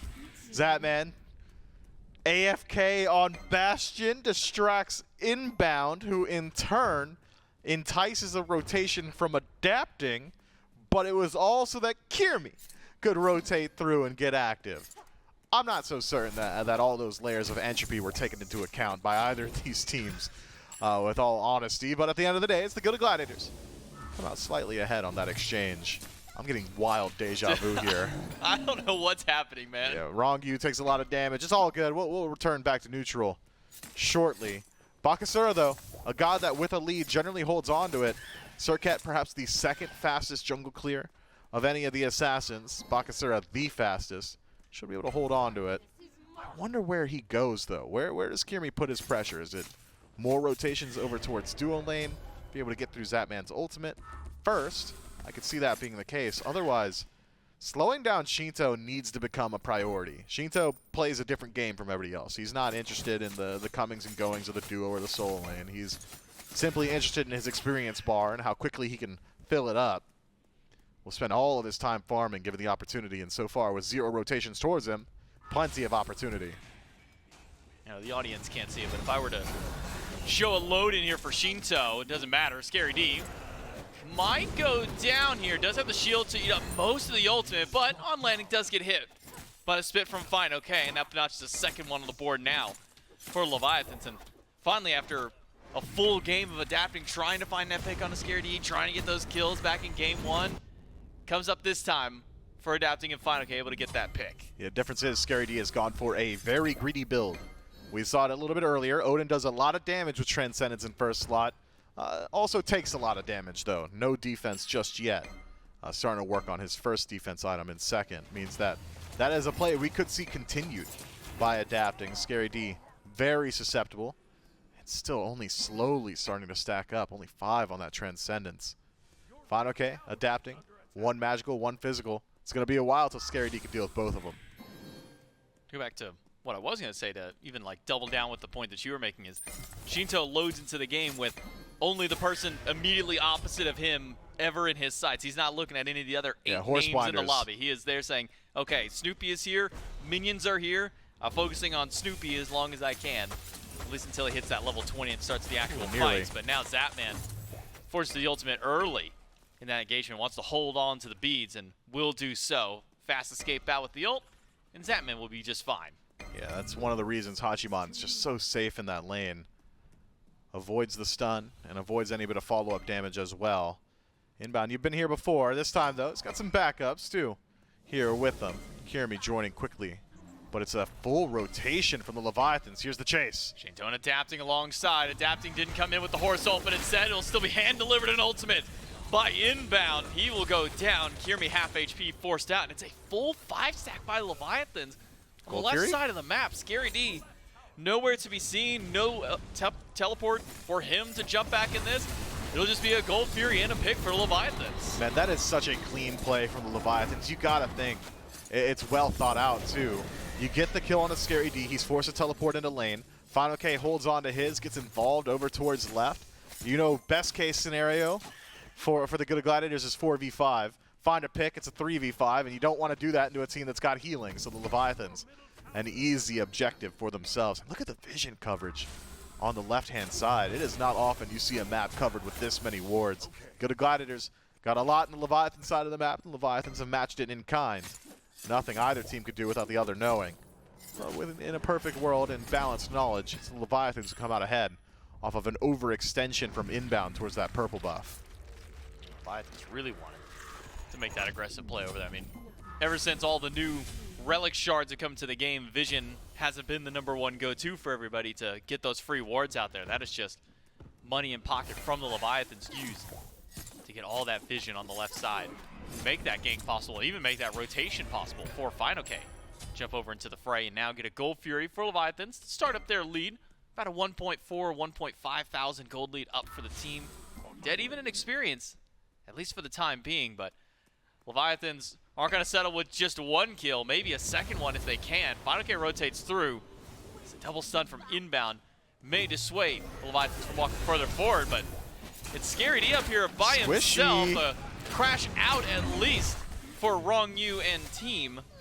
But maybe just a bait. Scary D, he is not tanky for this fight. No, he's going to have to teleport back in if he wants to stay healthy. Whereas the Leviathans have essentially got a roving fountain named Shinto on this hell, as well as Wrong You with some of his supplementary healing. Leviathans maintaining presence on the right-hand side. A potential blue buff invade, leaves Adapting at low HP. Final K gets the buff, and then the up-down. Jumps right in place, but Shinto and Wrong You are here for the bailout. Plenty of sustain to the Cerberus. You wouldn't believe that he just took a lot of damage in that fight. Will get stunned out and nearly pulled back by Snoopy. Jump in by Kirmi, and Scary D credit for the damage to take down that final kill. And that's the Gladiators tying up the kills, 3-3. And Pyromancer just now spawning means they can march their way right to it. Can't believe it was an up-down there from Final K. Maybe miscommunication between him and Shinto. Shinto takes the roundabout route. Pyromancer pulled, burning slowly. Kirmi gonna go down. Damn, from Adapting. The burst is crazy, but Adapting might just go so down low. too. It's a double jump in, Inbound. 1 HP gets knocked away by Shinto, and Wrong You doing his best to keep himself and his teammate alive. Dashes over, and now 5K has rejoined the fray with his teleport. Scary D wants to close out this kill and blocks off the dash for a double for himself, but he's left Snoopy by himself to deal with Shinto and Final K, and that is not a position you want to leave Snoopy in as Shinto picks up the kill. Yeah, Shinto notches his second of the game. 4 out of 6 affected kills. And a good deal of survivability starting to stack up as well. Spear of Desolation right into Lotus. Immediately a Breastplate of Valor likely after that to finish up his CDR. That is a very survivable Hell who has gone uncontested and has now been handed a few of kills, as that is just a tough start for the Gilded Gladiators. Now Kirmi likely unwilling to start looking towards the mid lane, and I can't blame him. Shinto's already starting to get a bit out of control. But at the end of the day, where does that leave us? Gold about exactly where it was before all of that skirmishing had begun. Nearly 2,000, but experience dead even. The Gilded Gladiators keeping it interesting. Tier 1 tower. How fast? Go down. So Runic fast. Bomb. Runic Bomb helps out there. That's what we see quite often, at least on first case uses. As the Leviathans, who started that fight to try and go for a Runic Bomb, then forced away from that fight because the Gladiators stepped forward, and then the Gladiators say, okay, well, we'll go for a Pyromancer, and the Leviathans back say, no, you're not going for one. We're going to keep a fight interesting. And then at the end of the day, it is the Leviathans who do get that Pyro, who take down a tier 1 tower to really help Shinto continue to boost up his farm game as well. Already level 14 for Leviathans, highest level in the lobby, even ahead of his solo and his carry. So we can do so much free farm this game. Gilded Gladiators, though, not down just yet, but certainly taking quite a hefty bit of gold. Starting up the Oni Fury. maybe a bit questionable by the Gladiators right in the face of Leviathans, and Scary D is in no man's land by himself. Kirmi jumps over the wall quickly, able to get himself back out, inbound, taunted back in, hit by the ultimate from adapting, and an easy pick back, but the whole team's been taxied in. A 5-man dive bomb in by the Leviathans, nets a double for Shinto. I'm feeling like that Mickey Mouse meme, like, oh, what happened? What happened? Scary D's alone in the back line? He just gets immediately decimated. Inbound, and the rest of the boys pulling the Gold Fury with the Leviathan, saying, hey, you don't have the burn to do this. We're going to go ahead and take our time, destroying your allies while you soften up the objective for us. Just strange decision-making. I wonder what that is. The Gilded Gladiators may be pressured by the desynced neutral objectives, feel like they have to do the Gold Fury there. And if the Leviathans take it, maybe you've given up too much, but I've got no words for the decision-making process there. That is Scary D just trying to zone for his team, and if that's the case, you gotta think there should have been more burn on the objective. J-Mac, I don't know, but I'll tell you what happened. Leviathans just roll over the Gilded Gladiators in that fight. 0 fight back, and then Wrong You allowed to have a picturesque ultimate to close things out. Stu has got some backup. Kirmi an inbound, so he'll be able to at least guarantee the shield buff for himself. While Leviathans just go back to focusing on their farm game. Oni minions pushing up on the left side will be dealt with, pushing in mid as well. Shouldn't cause any problems, at least on this iteration of Oni Fury. Usually it's not until we start getting Fire Giants, Phoenixes, is really when that Fury becomes a threat. Scary D, up, down in place, confused me for a moment, but no fears, there's nobody around to punish him for a play like that. Yeah, not a whole lot you're going to be rotating over towards Soul Lane at this point for, barring a Pyromancer, which has respawn. And Wrong, you already on the scene. It'll be slow burn. Your mid laner's not dealing the most damage with this build, and Zapman's on the opposite side. But if he's able to distract too, won't matter how long it takes. Path of least resistance for the Gilded Gladiators. They have to know this is happening. And they do, so what's the answer? Dive on left. Zapman playing safe will give up his tier 1 tower, and that's a value trade for the Leviathans as they continue, the Gilded Gladiators that is, to try and put some pressure into Zap. We'll throw out the ult, but I think the shot actually might have got blocked Yo, by the what up? Monolith. Fine, okay. He's teleported over with the rest of the squad immediately behind him. Inbound doesn't get picked up by that ultimate, so once again a taxi service right to the back line. Stu used the beads and the ult, gets up into the sky just in time. Wants to go for the sides on the damage, but can't do so. Zapman clotheslines Kirmi on landing, and Scary D with the cage to bail out Stu. Shinto just not enough damage, but it might be Scary D traded out, able to jump back to the tier 1 tower. And Kirmi, the only casualty so far. A tough situation for the Gilded Gladiators because the Leviathans are not done. Through healing and strong, they'll knock down the tier 1 tower. Runic Bomb used there, surprisingly. I thought maybe they'd keep up their siege into that tier 2. Instead, a reset.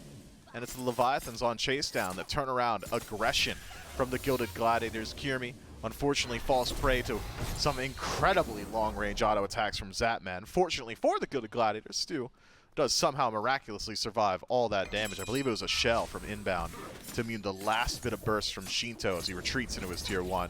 That used to be there. It's the Leviathans all the way down. This gold lead starting to get out of control as Zapman would like to remind the young bucks too what's going on. Takes a little bit of damage, but not enough to actually secure the kill. About half health on Stu. That'll force him back to maybe resustain on the speed buff. Gold Fury still 30 or so seconds till that one can come back up. Maybe Zapman trying to get a little bit of setup on that side to see if they can get ready for the next Gold Fury, but maybe a bit early on Sugar this time through. But could also just be, as you said, that reminder to show Stu a reason why Zapman's been in the league for so long. Well, like 30 years now, right? Just about. Somewhere in around there. Close enough at this point through. Like literally a third of that. It's still a decade. God, can you imagine saying that for a 30-year life? You've been slamming professional for this one. Wrong You, gonna find a stun on a 1.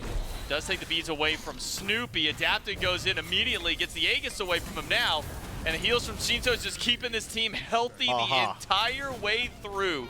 Wrong You, credit for the kill. Leviathan, beeline to the Fury. Leviathans, like clockwork, pick, objectives respawn. Let's go ahead and head over there. Gold Fury this time. Gilded Gladiators right to not show up. I don't think you're taking this fight. Best case scenario, maybe they can sneak a Fire Giant, but look at the wars from the Leviathans. Nothing's happening on the right-hand side without them knowing about it.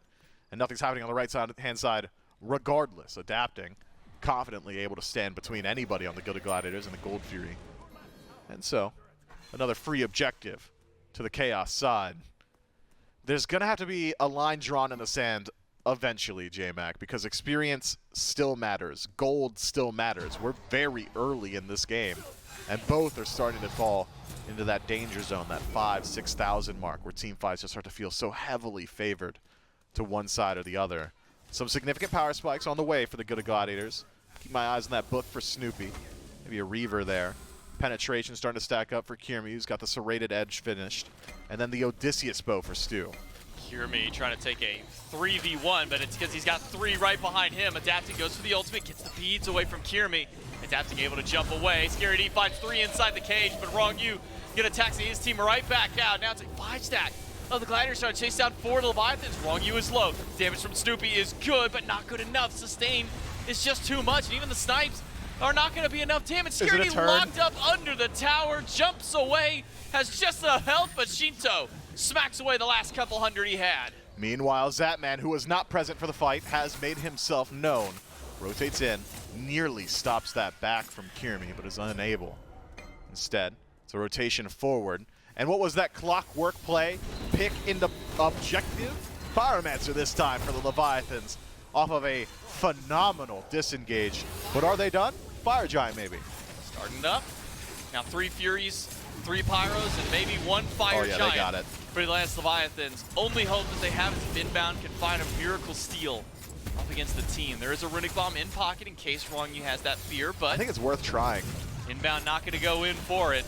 So it will be a Fire Giant to the Leviathans. Nobody falling in that last team fight. In a 4v5, able to sustain through all of it.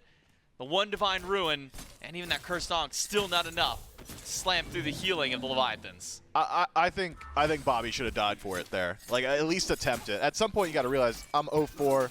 I'm level 13. My respawn timer is 25 seconds, maybe. I'm not stopping a push on my own. Would have been worth it for the attempt. Imagine the miracle situation where he does actually get the objective. That's completely removed. Miss 100% of the shots you don't take. And Inbound does not elect to take his shot this time. So the Leviathans, Fire Giant on 5. Plenty of structures still on the map to collect.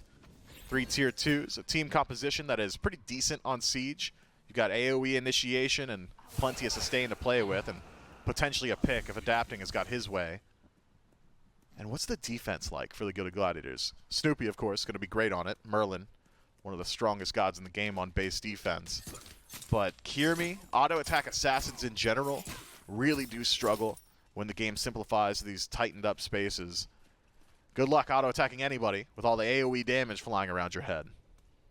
Leviathans will put up small defense at their tier 2. Wouldn't have to push the Leviathans away, but it's a 1-3-1 split by the Leviathans. A bit of an awkward one from them, and now it could be a chance for the Gladiators to strike back. Final K and Wrong You are by themselves.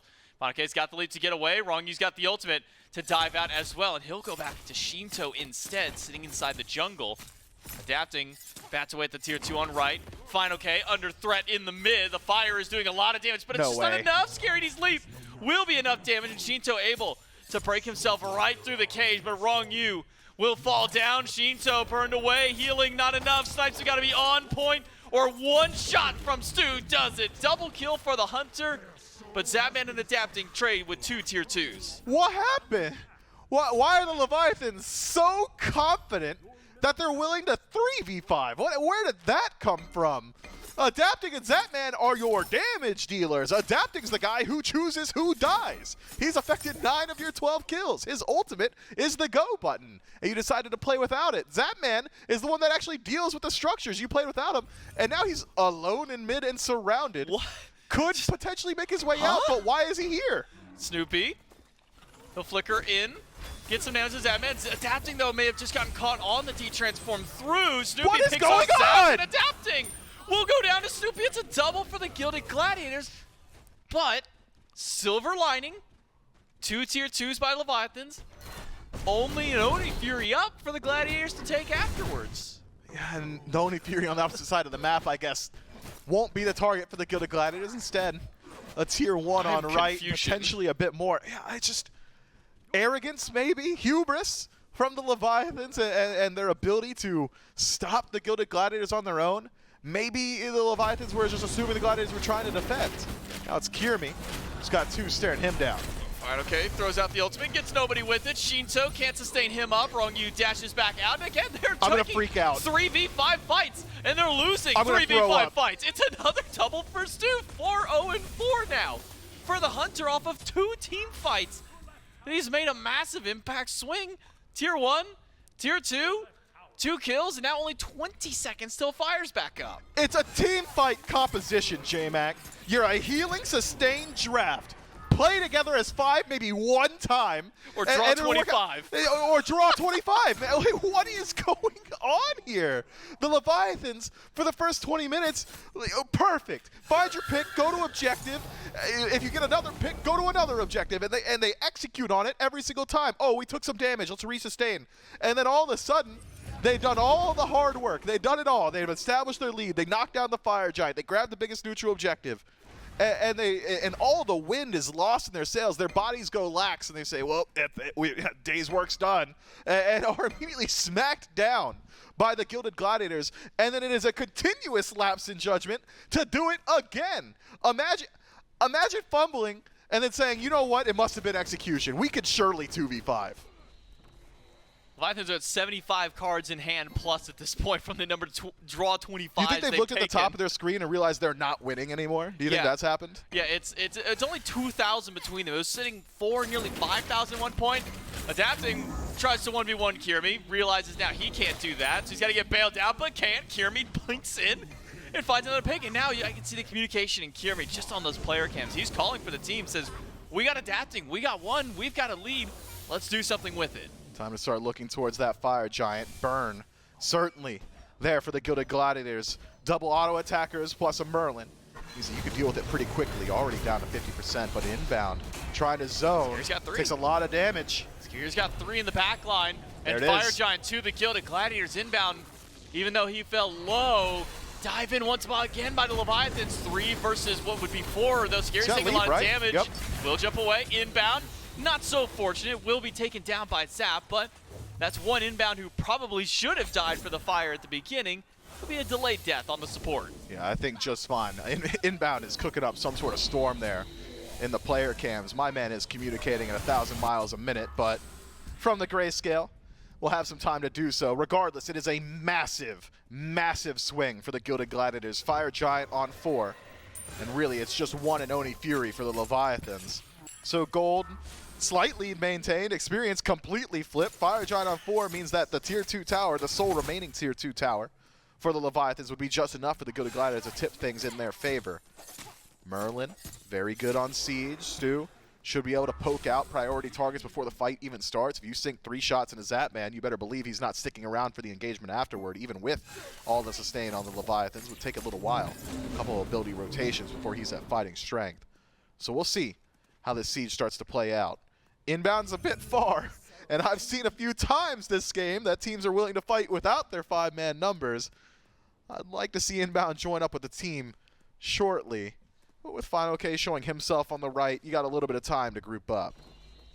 Clearing out what appears to be the only minion wave that the Leviathans did get, but the Gladiators will take a tier 2 tower, and they won't try and push in 4v4 or 4v5 with Final K was able to join the fray fast enough. Instead, we'll now rejoin inbound over to the mid lane. All towers wiped off the map for the Gladiators to need to deal with. Instead, it would just be Phoenixes if they were to continue their siege, but it seems like with only about a minute left on their Fire Giant play, the Gladiators not going to push up towards one of these birds. So now the fight goes back around to the right side of the map, around the objectives. Pyro back up in 30 seconds, Fire 2 minutes immediately after that. Yeah, we're back to a dead even game. The Leviathans, if they group up, still in an even state still, should feel confident in their ability to team fight. So this composition's been built for. They want to poke in some damage, have Adapting be the solo agent. If he takes some damage himself, can fall back, rejoin the team, and restock on HP with the help of Rongu and Shinto. Final K going to be primary initiator, and Zapman has got a whole lot of damage stacked up with a true 6-slotted build here. The Gilded Gladiators, though, from an even state. Probably one of the best team fights they could have hoped for now, especially considering the pacing of the first 22 minutes of this game. The last 6 minutes have been serving the Gilded Gladiators very well. We're ways off the Fire Giants respawn, about a minute. Differences being both teams now at the Runic Bomb. Only one tower still standing, and that's on the Gilded Gladiators side of the map. Map state not exactly favoring one side or the other. Minion waves pushed up slightly to the Leviathans, but similarly on the right-hand side, Leviathans have done a good job pushing there. J-Mac, we are looking at a true bona fide execution difference here. That's what's going to win the day on this next team fight. Who's playing their composition better? Because as far as itemization is concerned, I'm not so certain there's a whole lot of difference here. Before all of this had happened, it was 3 Furies, 3 Pyros, and a Fire Giant, all for Leviathans to build up their lead. And in 2 Pyros and 1 Fire Giant, the Gladiators have now taken that lead back away from the Leviathans, have tied up 13 on the kills for both teams. Still haven't found a Fury just yet for the Gladiators. Leviathans took away their one opportunity, but now could be fishing for a fight up against the Leviathans. Scary D by himself up against the 2 tanks.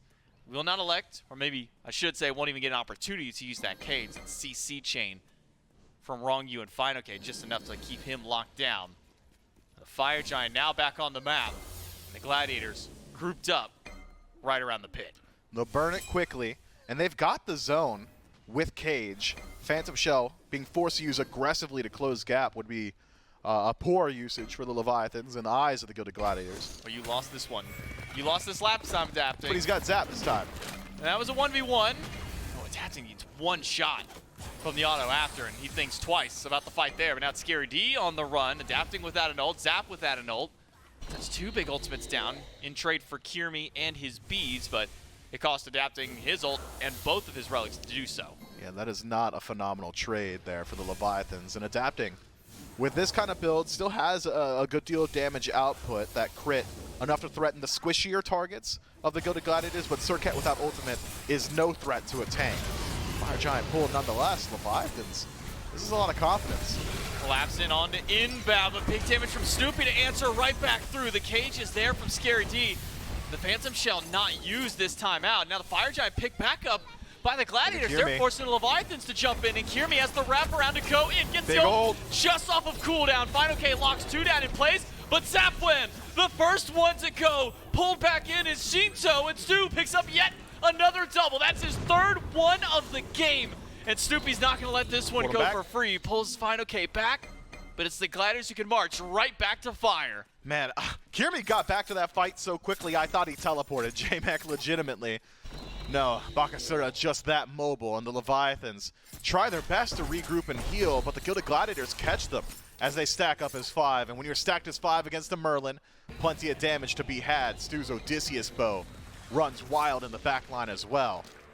Now it's up to Final K Adapting and Wrong U to defend for the next 20 seconds against the 5-man strength of the Gilded Gladiators. Kirmi, half HP, needs to play carefully, but watch his ultimate. It's going to be back up shortly.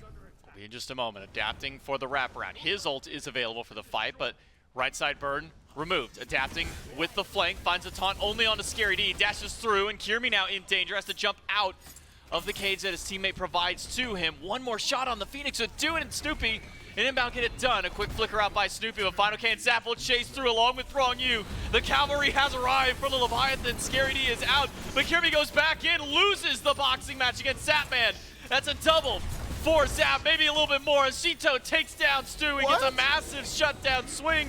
It's now the Leviathans who have turned this game right back around once again. Inbound taunted in and dropped down. The Leviathans win a team fight under the mid-Phoenix. J-Mac, hopefully we get a replay of that, because that Phoenix should have died so much faster. Snoopy has to sink the last 3 auto attacks himself. Stu had fully disengaged at full HP and full mana. I was watching that Phoenix, I'm thinking to myself, why has it not died?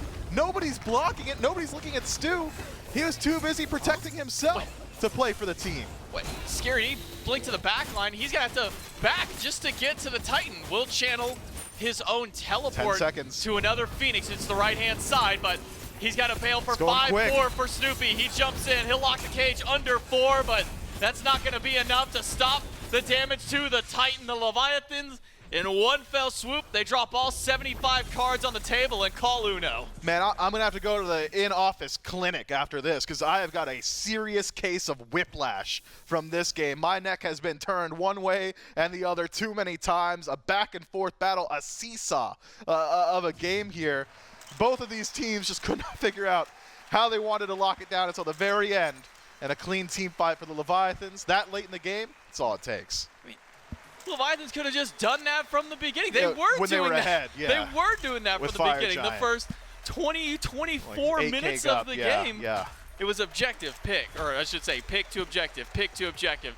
And then them 3 Furies, 3 Pyros, and a Fire, and then they just throw it all away for a brief moment in a random 1-3-1 split when they could have just been doing that. J-Mac, there can be no true despair without hope. And the Leviathans infuse hope into the Gladiators so that they could crush them. That is the best analysis that I can offer you and the fans at home because it's the only thing that makes sense to me. I feel like you just dang and romped me with that one. You got to bring the only way to bring true despair is to give them that hope. But the Leviathans have put a lot more despair now into the Gladiators because it's a 2-0 lead for Leviathans. 1 game away from closing out. And Levi's doing 3. We'll find out after this break.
takes an interesting path to get there, but it's a 2-0 in favor of the Leviathans and score. And, of course, Trelly back on the desk to try and break this one down. Trelly and I'm going to be honest, I don't envy it because it is very a Leviathans game for a while. It's a Gladiators game for another little while, and then it's a Leviathans game till the end.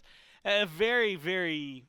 I don't even want to use the term back and forth because it only goes back and forth once. Yeah, it was very Leviathans heavy. Yeah. They get Fire Giant, and Myth highlights it very well.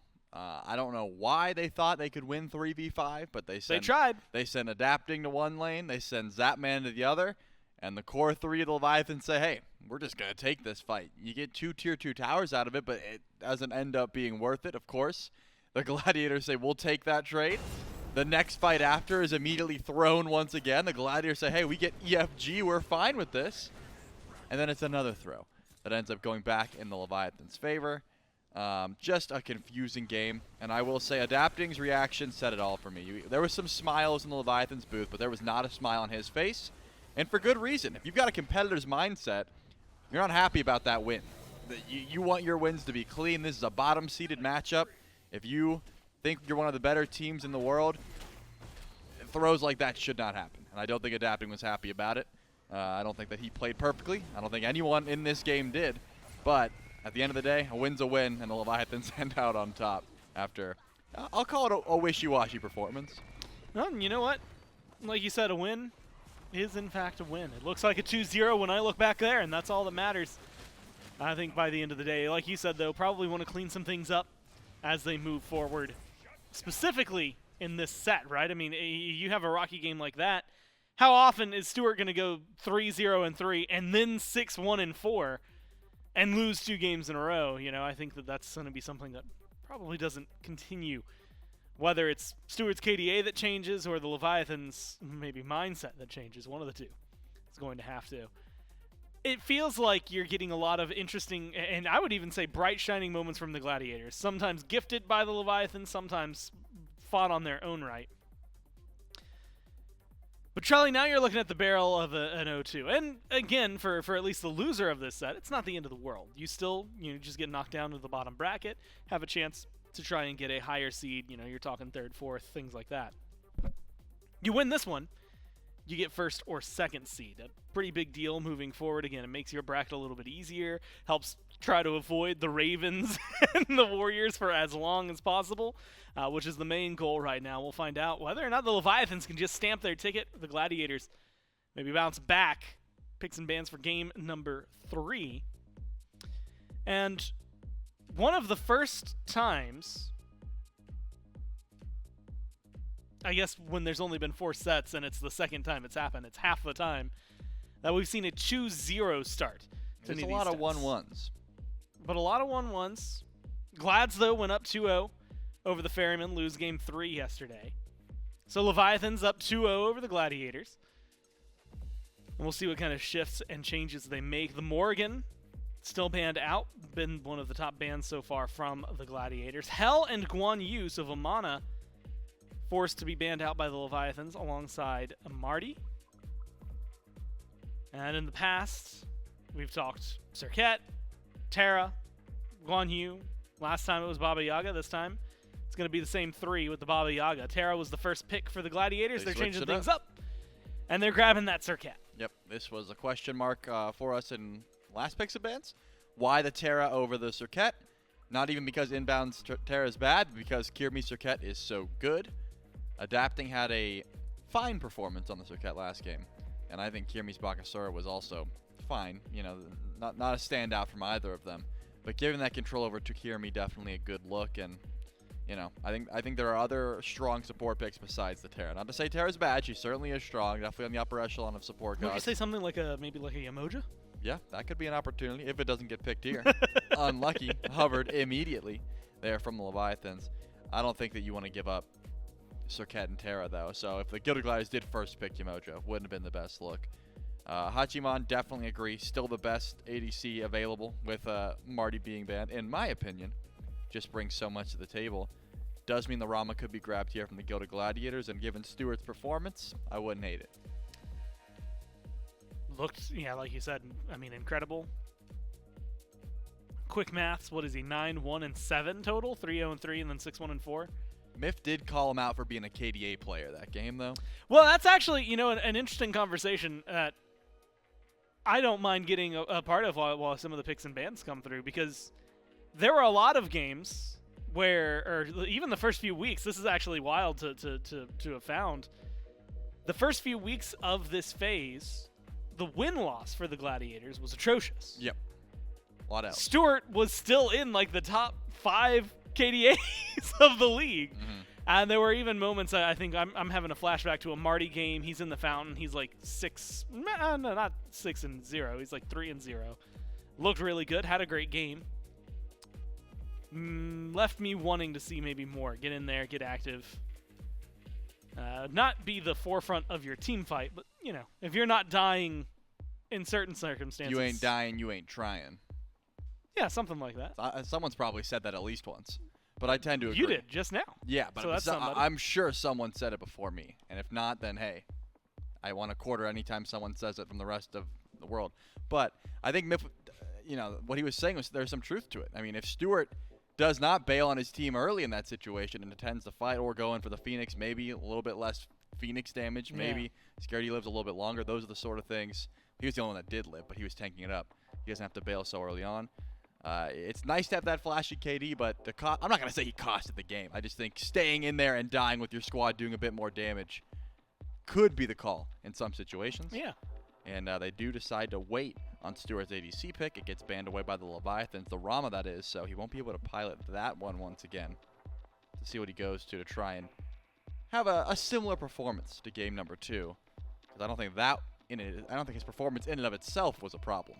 He's still landing consistent snipes, confirming those kills for his team.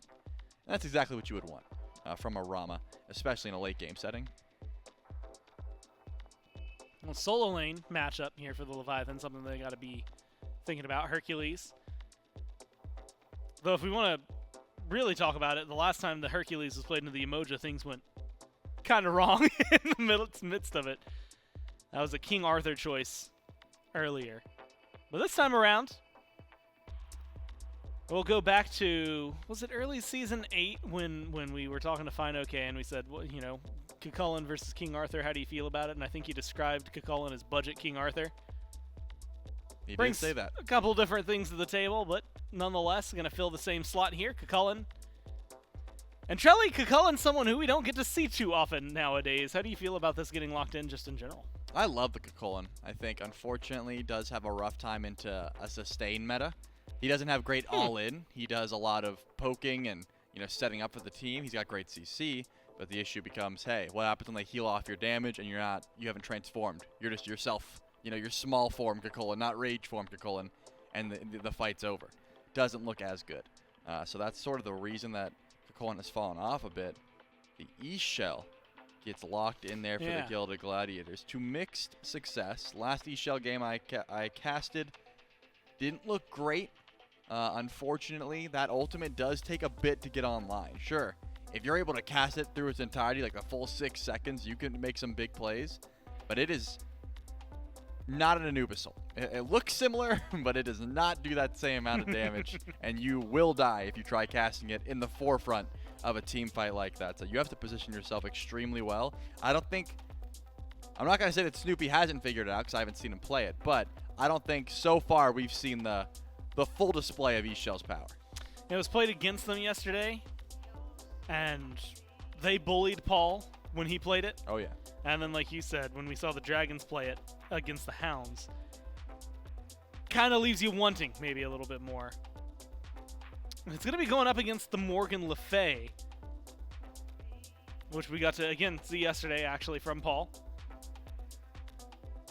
And the first time they played it, it looked really good here. Mid lane matchup, I mean, you had mentioned, E-Shell in terms of her ult, but just in general, I mean, like, going from farm game to late game, what can we expect between an E-Shell and a Morgan Le Fay? Well, what I love about E-Shell is that her damage is nice. It's just the ultimate is so I think it's in a weird spot where people are trying to use it like to initiate a fight, and I don't think that's the play. It's usually a counter initiation saying, hey, my tank is kind of low, I'm going to use it to heal them up, and then as you chase into us, I will also do damage. If you can get that play off, works every time. Morgan Le Fay, so much easier. You don't have to use your brain. You just you just throw abilities out, shiny symbols, you swing with the ultimate. Hey, this is off cooldown. I'm gonna hit it. Yeah, that's all you have to do. You have to think a lot more. And in a game 3 matchup with a lot on the line here, seeding wise, I wouldn't have personally went to the E-Shell, but like I said, Snoopy could have been playing this non-stop since she came out and is about to show us something magical. It's just so much easy self-peel for the Morgan Le Fay. E-Shell does bring a bit of that as well. She's got the root, she's got the knockoff, she's got the heal. It's just, can you protect her and can you get to late game? Because again, that ult does need some itemization before it starts really swinging. Well, this is a pick, and actually the third time, and you know what they say, Charlie, third time's the charm. Maybe this is the opportunity for the E-Shell to show us what exactly they have to offer. I do want to look, I mean, look, it's unavoidable in this matchup. The Serket up against the Bakasura. This is two gods, both of which have been very kind to the people playing on Baka. Yep. Maybe not as synonymous with adapting as he is with some others, but the Serket has treated Kirmi incredibly kind to the point where the fact that it's gotten through sometimes is a mistake. But, and I think this is a very important caveat to it, is the last time these two played in the regular season, they let Kirmi get the Serket and handled it anyway. So the Leviathans know how to shut it down. But is it enough? If you're looking at E-Shell saying, well, your ult's a little difficult, making you work might be hard. Heimdall, I mean, we were having a KDA player conversation earlier. Can Serket do enough of this with those two behind her? Or do you need more help than what you're getting? You definitely need help. I don't know if you need more help. I'm not saying that the Gilded Gladiators comp is just so outrageous it can't work. It just... The Leviathans comp plays itself, like you besides Yamoja, you do have to get like pretty keen walls. Besides that, everyone else is relatively easy of access. It just plays itself. I guess we'll find out. Can the Leviathans let their comp play itself and find a win? Will the Gladiators push us to at least 4? We'll find out in Game 3. Yeah, we'll see if the Leviathans can close this out and give us our first 3-0 of the weekend, or will the Gladiators keep up the trend and push us to at least a game number 4? We'll find out here in Game 3. It's J-Mac, Mifflin, and Doug back here to bring you the action for that one. And Miff, I'm going to maybe piggyback at least off the desk here with the E-Shell. Haven't seen the greatest success out of the characters so far. Paul got bullied very heavily whenever he played it before. Dardes didn't get the same bully treatment, but wasn't able to pull out a success just yet in the mid lane. Going for this full damage style of option, really just trying to utilize the damage within her kit, but also does tie into maybe how much later this game could potentially go for the Gladiators for a pick like this to get online. I'll give you the jungler's perspective on Ixchel. I'm thinking about how her self-peel works, what she can do to me as just about blanket any assassin, and I'm thinking to myself, man, I can't wait to go make contact, right? The Ixchel is jungler food, at least for the first 10 or so levels. Once support starts to rotate out a little bit more consistently, once they're grouped up more, could have some success, additional movement speed, so has some of the similar self-peel potential as Morgan Le Fay on the other side, but up against a Bakasura. Feels like, and it plays into what Trelly was saying about how this is a composition that essentially plays itself here for the Leviathans. Feels like the goal for adapting, the largest hurdle he has to get over in killing Ixchel is making contact. You just gotta get to him. Especially in a post-ultimate world where you can just drop Regurgitate and Snoopy's essentially stuck with you. So I'm excited to see how Snoopy pilots it, whether or not the Leviathans make an attempt to legitimately just sit on this pick. The worst performance we've seen so far was Paul, but I'd argue Fenrir might just be the best counter matchup into Ixchel possible, or maybe one of the most miserable matchups I've ever seen. I would imagine Bakasura can replicate at least a bit of that. Yeah, I mean, you think of the Fenrir just brutalize. Brutalize, and what are you going to do about it? Yeah, I mean, you have a knock-up, that does nothing. You have a root, that also does nothing. So there's no way that you could really play into it that time. Maybe a little bit of better peel up against adapting. You spent so much time on the right side yet again, a 2v2, breaking out in the soul lane, adapting, being slammed by a little bit of the damage from Kirmi, but can heal himself back up by using some of those minions. Fine, okay, pushed under tower, but it's only one tower shot that hits him. So he'll be able to walk away. Some of the shield from that transformation helping him out. Yeah, some of that shielding. Doesn't have the dash, so maybe could have stuck around for the fight. Kirmi had already used so much. Zadman, eyes for inbound, wrong U. Backing him up there. No more fights to be had either. I'm excited for this matchup. Look, I look at this Serket and Bakasura matchup, which seems to have become the standard jungler versus jungler experience, and haven't been given a little bit more data on it. It feels like throughout the early game, Serket is going to have a major advantage, especially pre-5. Even post level 5, up until around level 10, maybe 12, it's going to be Serket every single time that you just favor in that engagement. She has more burst, more consistent damage. But once Adapting starts to stack up some of that itemization, Regurgitate just becomes a death sentence for Serket. 50% of your kit removed, and if Boxer only needs to land 3 or 4 auto attacks, and if those 3 or 4 auto attacks are coming out within 2 seconds flat, feels like Kirmi's going to struggle. We got to see that really play out, what, once or twice in the previous match in inverse. Kirmi on the Bakasura up against Adapting Serket. So we'll see how this one goes. Adapting always been a player very willing to farm up for the first couple minutes of the game. We'll see if that's how he decides to play it out this time around.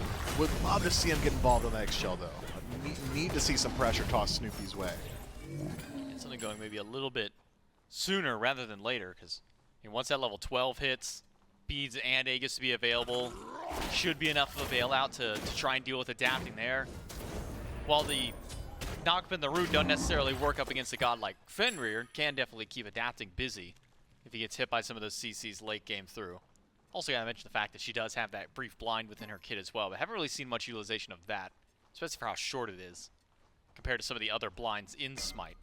Thinking immediately of Shivalanke, Raw, for how long the durations on those last, so it's a lot of burst damage that can come from Snoopy late game.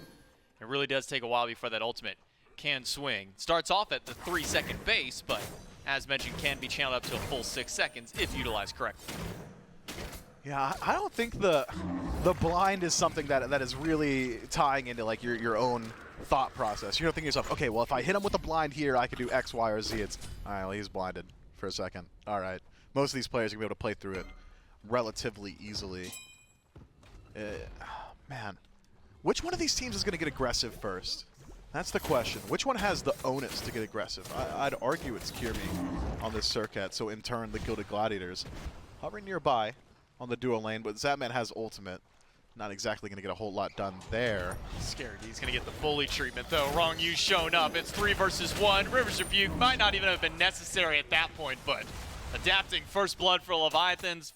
You want to talk about who's aggressive? No way. It's over to the right You side. wouldn't. Maybe a solo. No, a small heal Hold from on. Snoopy. Sigil and one autos. Shinto solos down Snoopy. Are we sure XChel's good? Are we certain of that? We never got a confirmation if she was good or not. We just, when I sat down with the mid laners, I also said, what are your thoughts on this god? You know what most of them said?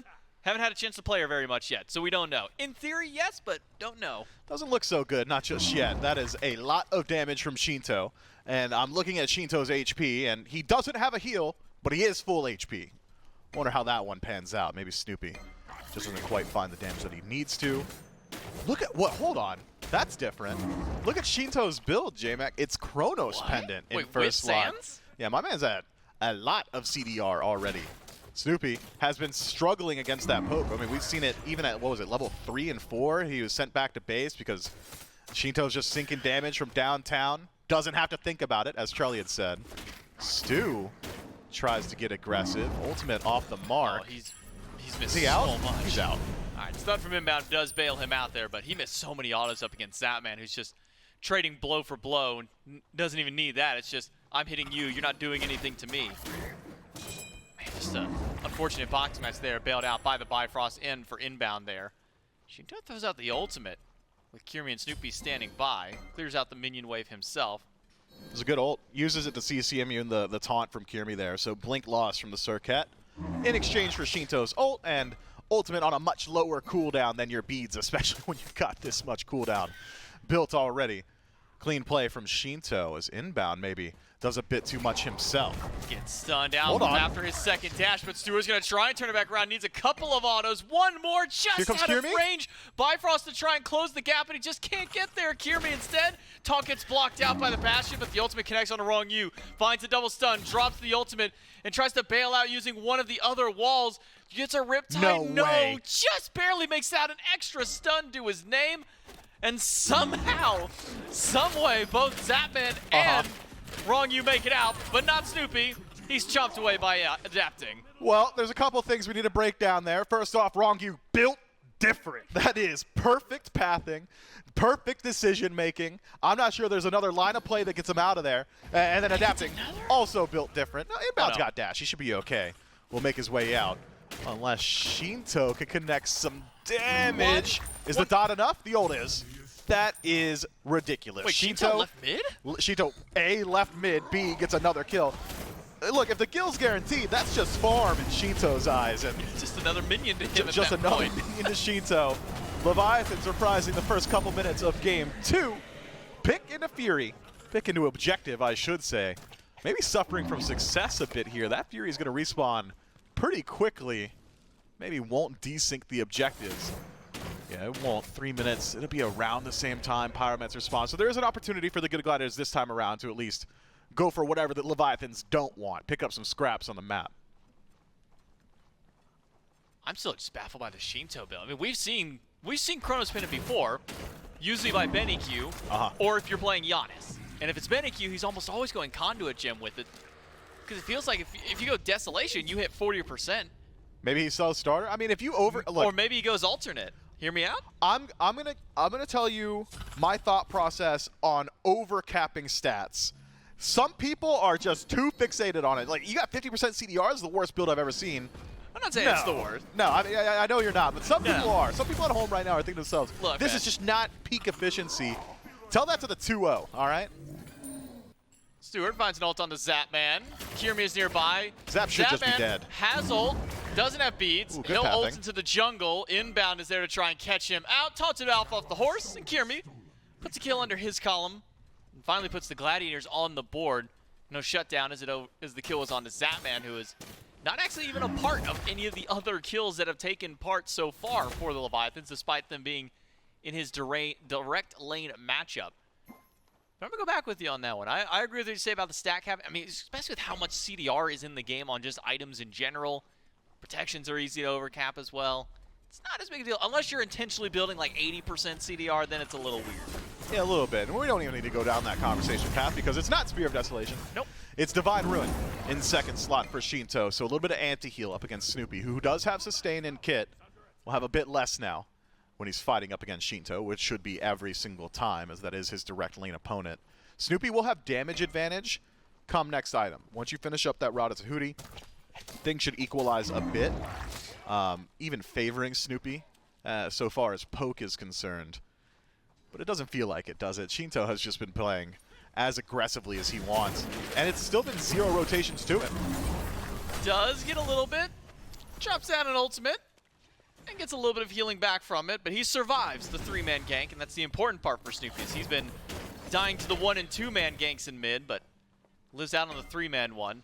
Maybe just because his speeds were up in time, but Final K rotating through. Going to be a potential 4v3 in the mid lane. Snoopy dove on by Final K, but not by Kiermy. Tries to bail him out. Final K goes for the ult, That's hits knock up massive. onto 3 inbound. One shot away, and The Shinto clone! puts him down. Immediately after his rebuke to catch out Scary D. Nowhere for the Hercules to go. The walls collapse. Scary D's stunned before he can get the push. And instead now he's forced back into his own tower. Kiermy playing bailout for his squad, but now gets rooted up by Final K. Chased in the rage form. And Final K is not giving up. Final K has got a lot of damage here. Just needs his cooldowns back. Kiermy connects CC. Stewart, the exact same. He's going to the tier 2 tower. And Final K, a lost cause for his team. Unless he's got the turnaround. Not enough damage. Snoopy finally marks his first kill. But what are the Leviathans doing with the sprays created by their soul laner? They've got eyes for the Pyromancer. Inbound on respawn. On his way, but not in time. Pyromancer will go to the Leviathans. I thought they'd take a little bit longer to get onto that objective. Not the case. Leviathan's playing very fast here. Worth calling out. We don't see it often. Inbound dies to the clone from Shinto. I think it was 3 auto attacks from the Morgan Le Fay clone. That is incredibly unfortunate for the support of the Gilded Gladiators, but awesome for Shinto himself, who is now 3-0. Fortunately, comeback mechanics for Snoopy means that kills for him, very valuable. Keeps him at level parity with his direct lane opponent. Inbound, trying to steal away purple. Does do so. Second dash. Gets him some distance. Unlikely he'll fall here. We'll be stunned out at least by Wrong U, but should be fine with Stewart standing by. I will say in all my time playing Morgan Le Fay and playing against Morgan Le Fay, I don't think I've ever seen someone go down to the clone. In fact, in my time playing, I could probably say less than 10% of the time I use that sigil. You should, it's good. But that might have just convinced me. Wrong U, he'll be caught out. 3 versus 1 inside the jungle. Pick for Stu.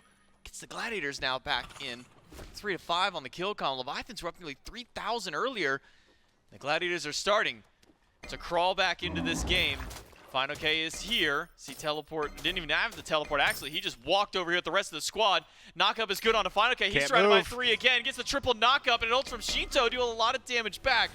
While Snoopy attempts to heal up the squad with his. Meanwhile, adapting with the clothesline to the backline. Doesn't find Snoopy, but might be able to find inbound. Just not enough. There's too much damage, too much CC He's dead. from the Gladiators to fall in. Adapting's dead in the sky, so Scary D and Stu start stepping themselves forward. But maybe not enough. Wind in the sails of the Gilded Gladiators to actually look at the objective instead. Is the Leviathans on a team fight loss that have got eyes for the Oni Fury. Resustaining slowly with the help of Wrong U. Scary D and Kierme got a lot of work cut out for him. 4 versus 2.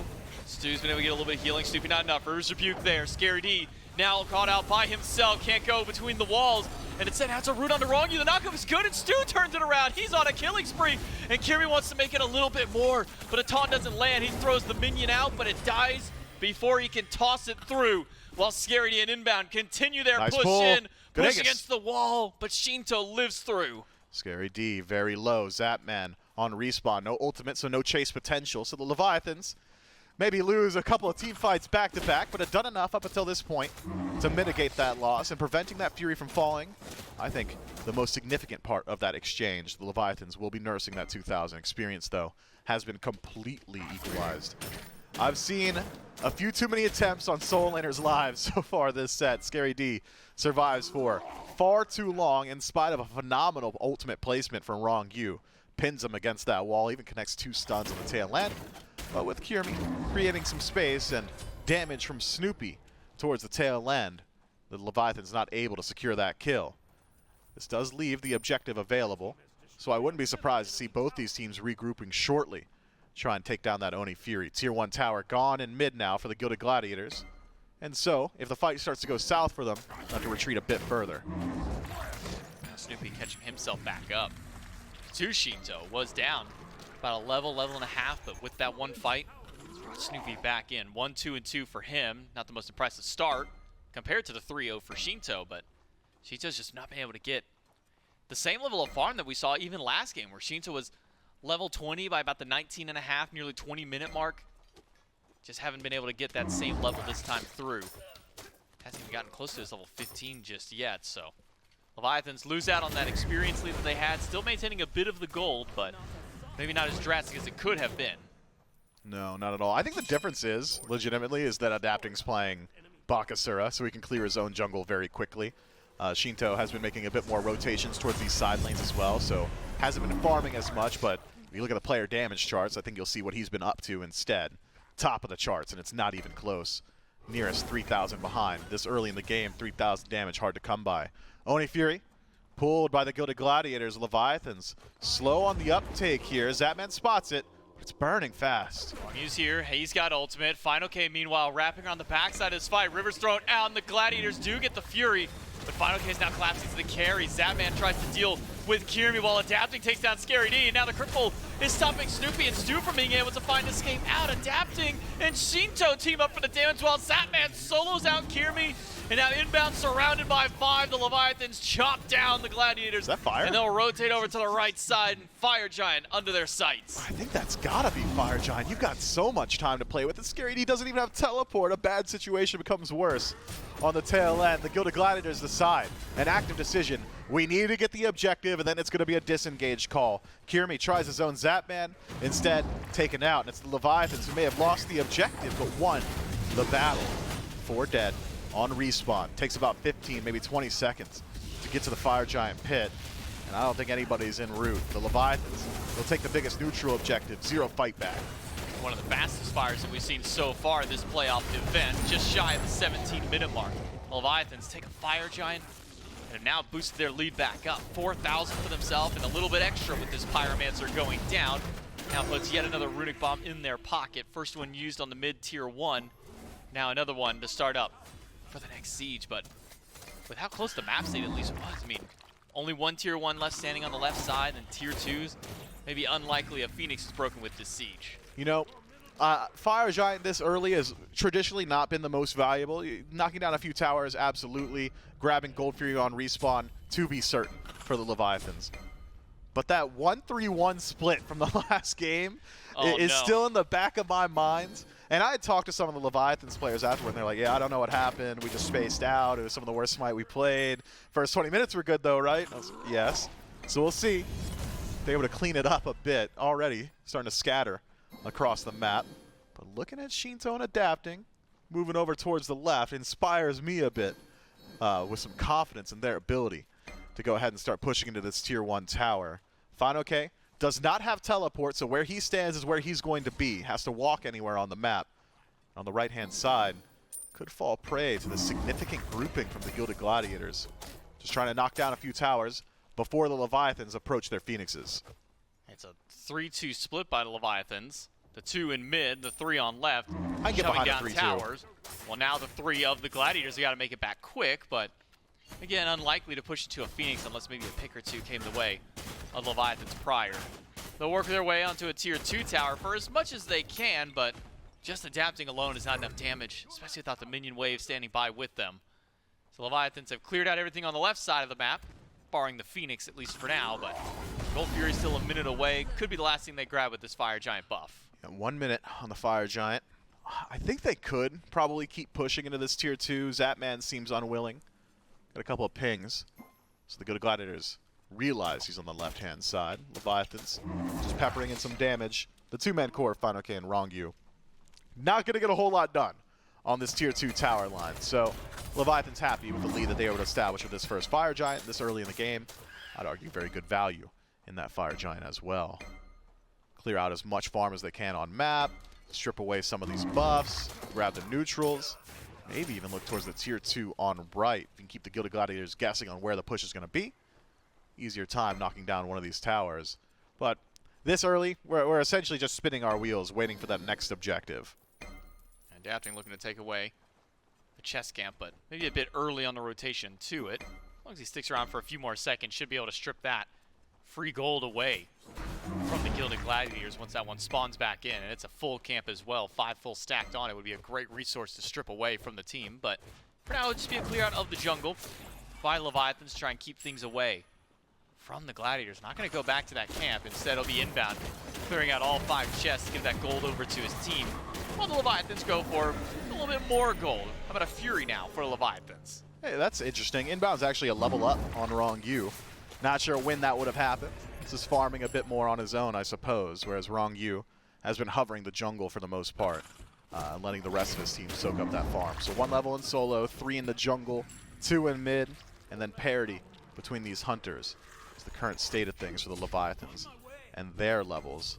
Fury knocked down, things getting a bit easier. Pyromancer respawning shortly, Fire Giant right behind it, and Leviathan's far enough ahead that they should be willing to just go ahead and force an engagement, I think. Fire Giant, the easy POI to make that happen, and the Gilded Gladiators, we served a difficult question. Are you willing to defend? And if so, is it on Fire Giant or is it on Phoenix? I would think they would want to play on Fire Giant. Neutral territory, much easier. Ixchel, I mean, I don't have a lot of data to back this, but it doesn't seem like Ixchel is a base defense style pick. At the moment, maybe a good pick style for him. Rongyu can't get through his Riptide, pushed away, throws out the rivers He's dead, to dead. try and separate himself from the rest of the team. He's dead. The chase damage is not quite there from the Ixchel. Snoopy gets pushed away Oh, as he's well, living. and Final K puts him down. Rongyu still alive and adapting to close right back in. Stewart able to get out with the Bifrost, but inbound His wall is not enough. Inbound will immune right through that one and keep chomping away for another shot. Zapman takes down that one. Scary D throws out the boulder, and it's the last thing he gets to do in this fight. It's a killing spree for Zap. So is it Fire Giant or Phoenix first for the Leviathans? Maybe Pyromancer first. Why would you, though? Have Adapted go ahead and split push. He wins just about any 1v1 that comes his way at this point. And then the Fire Giant for the rest of the team. Look at Shinto, though. He's spotted Kirmi on map, considers walking through, and thinks better of it. Surcat still has a good deal of damage and a good deal of threat, so Shinto won't leave it up to risk and instead decides to keep his discipline. Fire Giant now to the Leviathans as Rongyu once more finds that perfect pathing to escape what was a good collapse from the Gilded Gladiators, just not enough damage to finish him off. This is now starting to become 99% odds for the Leviathans. The gold lead, the experience, all starting to veer out of control. Fire Giant for the entire timer. Pyromancer, a foregone conclusion. Unless Kirmi can just walk up and keep it simple. He just walked up slowly and That is, stole that. yeah, I mean, that's crazy. Foregone conclusion absolutely used improperly by me. I thought maybe Zap would like stun him or maybe some damage would go his way. Kirmi, he makes it look simple. Gets up there. Look, it's not going to have a whole lot of knock-on effects for the game. It does make it a little bit harder now for the Leviathans to siege without that Runic Bomb, but I don't imagine that Runic Bomb is going to find a whole lot of value in Kirmi's pocket either. We've seen a couple Runic Bombs used to try and act as CC in team fights. I saw one burn of beads. We did. Exactly once. Yeah, I think we were both in that game together for that one. But getting a little bit more than just a set of beads this time to find some of the value in one of these team fights for Kirmi. Leviathan's up nearly 10,000 gold at this point, cresting around that 9K mark so far. Up against the Gilded Gladiators. One tower left, and now Phoenix is on the mine. It's another minute and a half left, roughly, for this Fire Giant buff. The Gilded Gladiators haven't really seen so far what Snoopy's been able to do too much in the team fights. The damage has been a bit lacking so far on the E-Shell. He's got some range on the God to try and keep some of these minions out, but let's see how it can fare in a siege itself.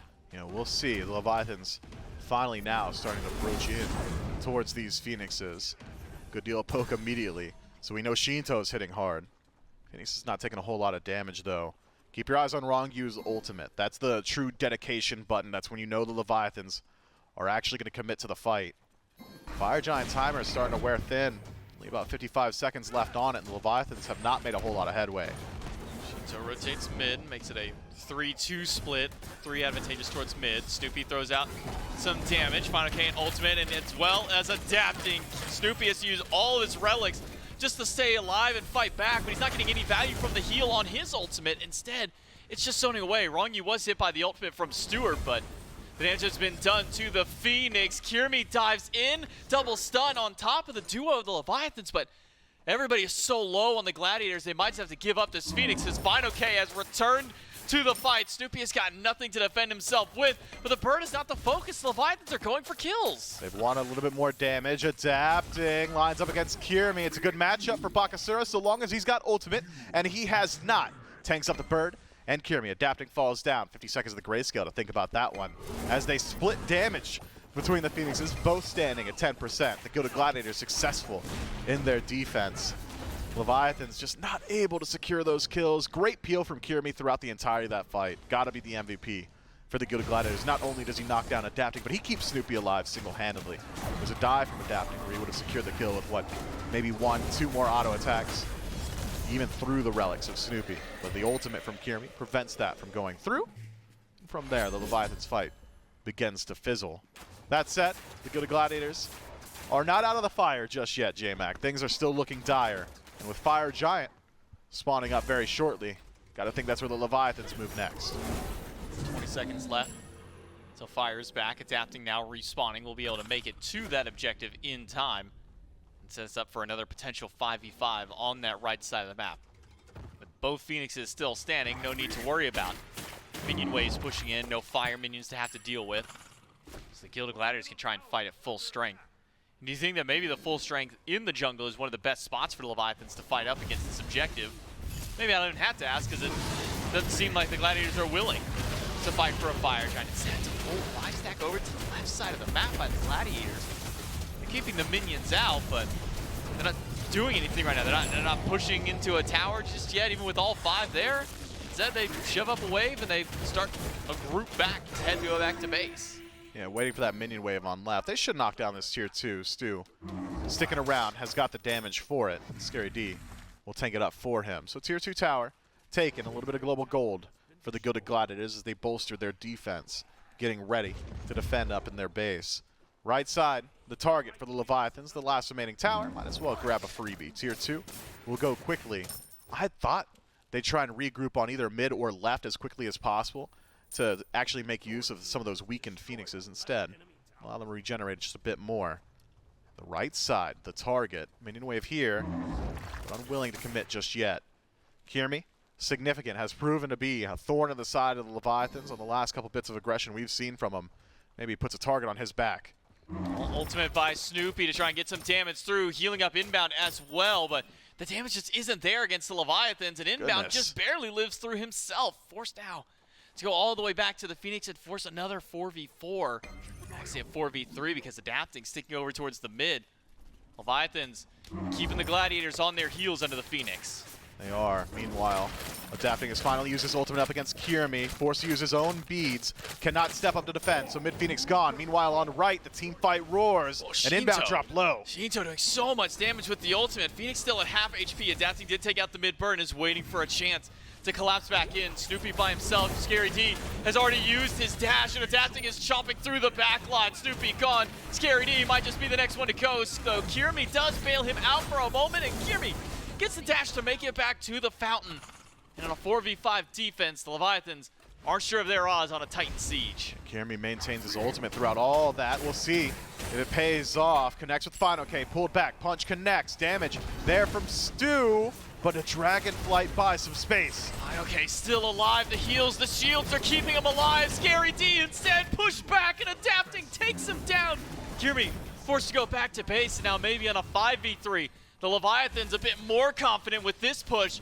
It's going to come down to some big damage from Stu, from Kirmi to slow this one down. Inbound pushback, Shinto in the ultimate to try and deal with Stu. Nearly takes him out, and Final K deals the last shot of damage, but Kirmi does take out Wrong U. Adapting drops inbound, and with only 4 versus 1, Kirmi has no shot of stopping this, and the Leviathans take the set 3-0. Let that be an example of what Game 2 could have looked like had the Leviathans not lost their focus. This was clear and concise. Find your pick, grab your objective, rinse, repeat until eventually the enemy Titan dies. The Leviathans have clearly found how they want to play out in this season of Smite. I love this style of play. Hyper-aggressive Shinto breaks the mold for himself, gets involved everywhere on the map, does not spend the first 15 minutes farming, instead gets active in that duo lane. Some great rotations there, even finds that solo kill up against Snoopy. Leviathans looking rejuvenated here. Yeah, it really feels like that solo kill was kind of what sparked Shinto's movement across the map, because otherwise he's got to sit there, still try and farm up against Snoopy. Maybe if he at least gets the TKO, can get a little bit of grace there to make those rotations, but really feels like Shinto now being back here on American soil, getting to play with the team here in the studio, really has elevated his gameplay so far. It has. But if you're a Gilded Gladiators fan, fret not. It's a double elim tournament, and they had one out in their first set, so they'll be sticking around a little while longer. You'll have plenty of opportunities to watch them play, and I'm sure they'll come with some improvements. Those first couple of games as well, I mean, they could have gone either way. Granted, it was a lot of throws from both sides, but at the end of the day, this set could have very well gone the distance. And the Gladiators lose out here, but as mentioned, still another opportunity for them on the lower side of the bracket. Leviathans, though, they move on and will play for some of the top seeding up against their opposition. That's it for me and Miff on the cast. We'll throw it to the desk to break it down. That's right. It's a guaranteed first or second seed here now for the Leviathans with that win. It's very helpful. And honestly, very good for them, right, Charlie? We're coming into this. This is now, I guess, technically 5 games in a row if you want to count the last time they matched up against the Gladiators that they've won in this specific matchup. It's looked really solid for them here. It was not the cleanest set of Smite that we have ever seen. There were definitely a lot of bumps in the road for them, but they got there at the end of it, and they still find themselves a 3-0 victory. First 3-0 that we've seen this week. And so emphatically kind of proving their point of where they belong and where they want to be. Yep, and I think that's what they're looking for. Again, like you highlighted, we've seen some of the looks on these players' faces after some of these games, and it didn't look the most promising. But you get 3-0, you're in the finals of this particular seeding event, and I think that was the important part. You got a lot of game film to look back on and say, okay, this wasn't clean. This isn't what we wanted. We got the win, sure, but let's now work on, those little mistakes like overstepping or fighting 3v5, etc. I imagine this game, though, not too much to look back on. It seemed pretty clean from my point of view. There was a bit of defense. I think that Stewart, once again, had a decent KD, but that really, it was unavoidable at this point. I think the Leviathans played a pretty clean game of Smite, except there was that one point when Adapting got picked in the first siege. I think they could have at least broken the base a bit sooner. That's like my one comment that I think could have been a little bit cleaner in particular. Got grabbed more by the Phoenix damage than by the anything else damage. Yeah. I think Kiermy got credit for the kill. And you could see even some kills towards the very end there going their way. But it's a good look for the Leviathans, like you said. Maybe a little bit sloppy around one siege, but otherwise very, very controlling. And a 3-0, that, as mentioned before, secures them a spot in that second seed match up against the Kings, which is not an easy team to go up against to try and secure yourselves. But if you're looking towards the Grand Horizon, looking towards Masters, this is one that gives you a little more hope for them. And Trelly, outside of, if you look at game 1 and 3, it was a lot more controlling and in their favor. Game 2, there was definitely a lot of murky water. But it is those moments, you see those, and we've talked to some of the Leviathans in the past, those are the moments where, in reality, that's where you learn what your team's mistakes are going to be and try to rectify them for games like that in Game 3. And I would argue, this is, if you're going to have some sketchy games, if you're going to have some... Do it now. Less than clean play, it's definitely to have it now as opposed to Masters, right? That you've got a little bit of wiggle room. You can still iron out some of those issues, and I think that's probably the Leviathan sentiment as well. They would love to have came through and just swept everyone, but it's still a learning race, and I think that, probably at the end of the day, happy with a 3-0 at the very least. Well, and we also have to, this is the first set they played this week because they got the bye, right? Second seed in the Chaos Division, right to this round. Knock down the Gladiators, very important, knock down, not knock out. Tomorrow is when we start the elimination games, when you start to figure out some of the seeding towards the lower end of things. Figure out then, I believe, Sunday it'll be 3rd, 4th into that second seed. A lot of things to try and figure out, so maybe a little bit of a rest here for both the Kings and the Leviathans as to how long they have until they play again. But definitely some footage that they're going to have to watch. In fact, we've actually got maybe some time to figure out what they're thinking, how they're feeling, not just about this set, but about their upcoming sets, as we go over to Adapting and talk to him. Yeah, that's right. I got Adapting, the jungler for the Leviathans here with our post-game interview. Adapting, I'll just start out with probably the question on everyone's mind. What happened in game number 2, man? You guys had such a strong lead, and then felt like you kind of just had a little bit too much fun there in the middle of it. It was just a classic Leviathan strat. Just build a nice lead and then just throw it as hard as you can. But essentially, we had called a play to utilize a double split push to try and prevent them from pushing up against us. And then we had 3 in mid, and we saw all 5 there. And me and Sap realized we could just push those 2 towers, but we didn't, I guess we didn't communicate well enough that they need to just play back in mid. And then they ended up obviously just getting ran down in mid, and then Sap stayed afterwards. And then I'm trying to be a nice guy. I'm I'm gonna save you.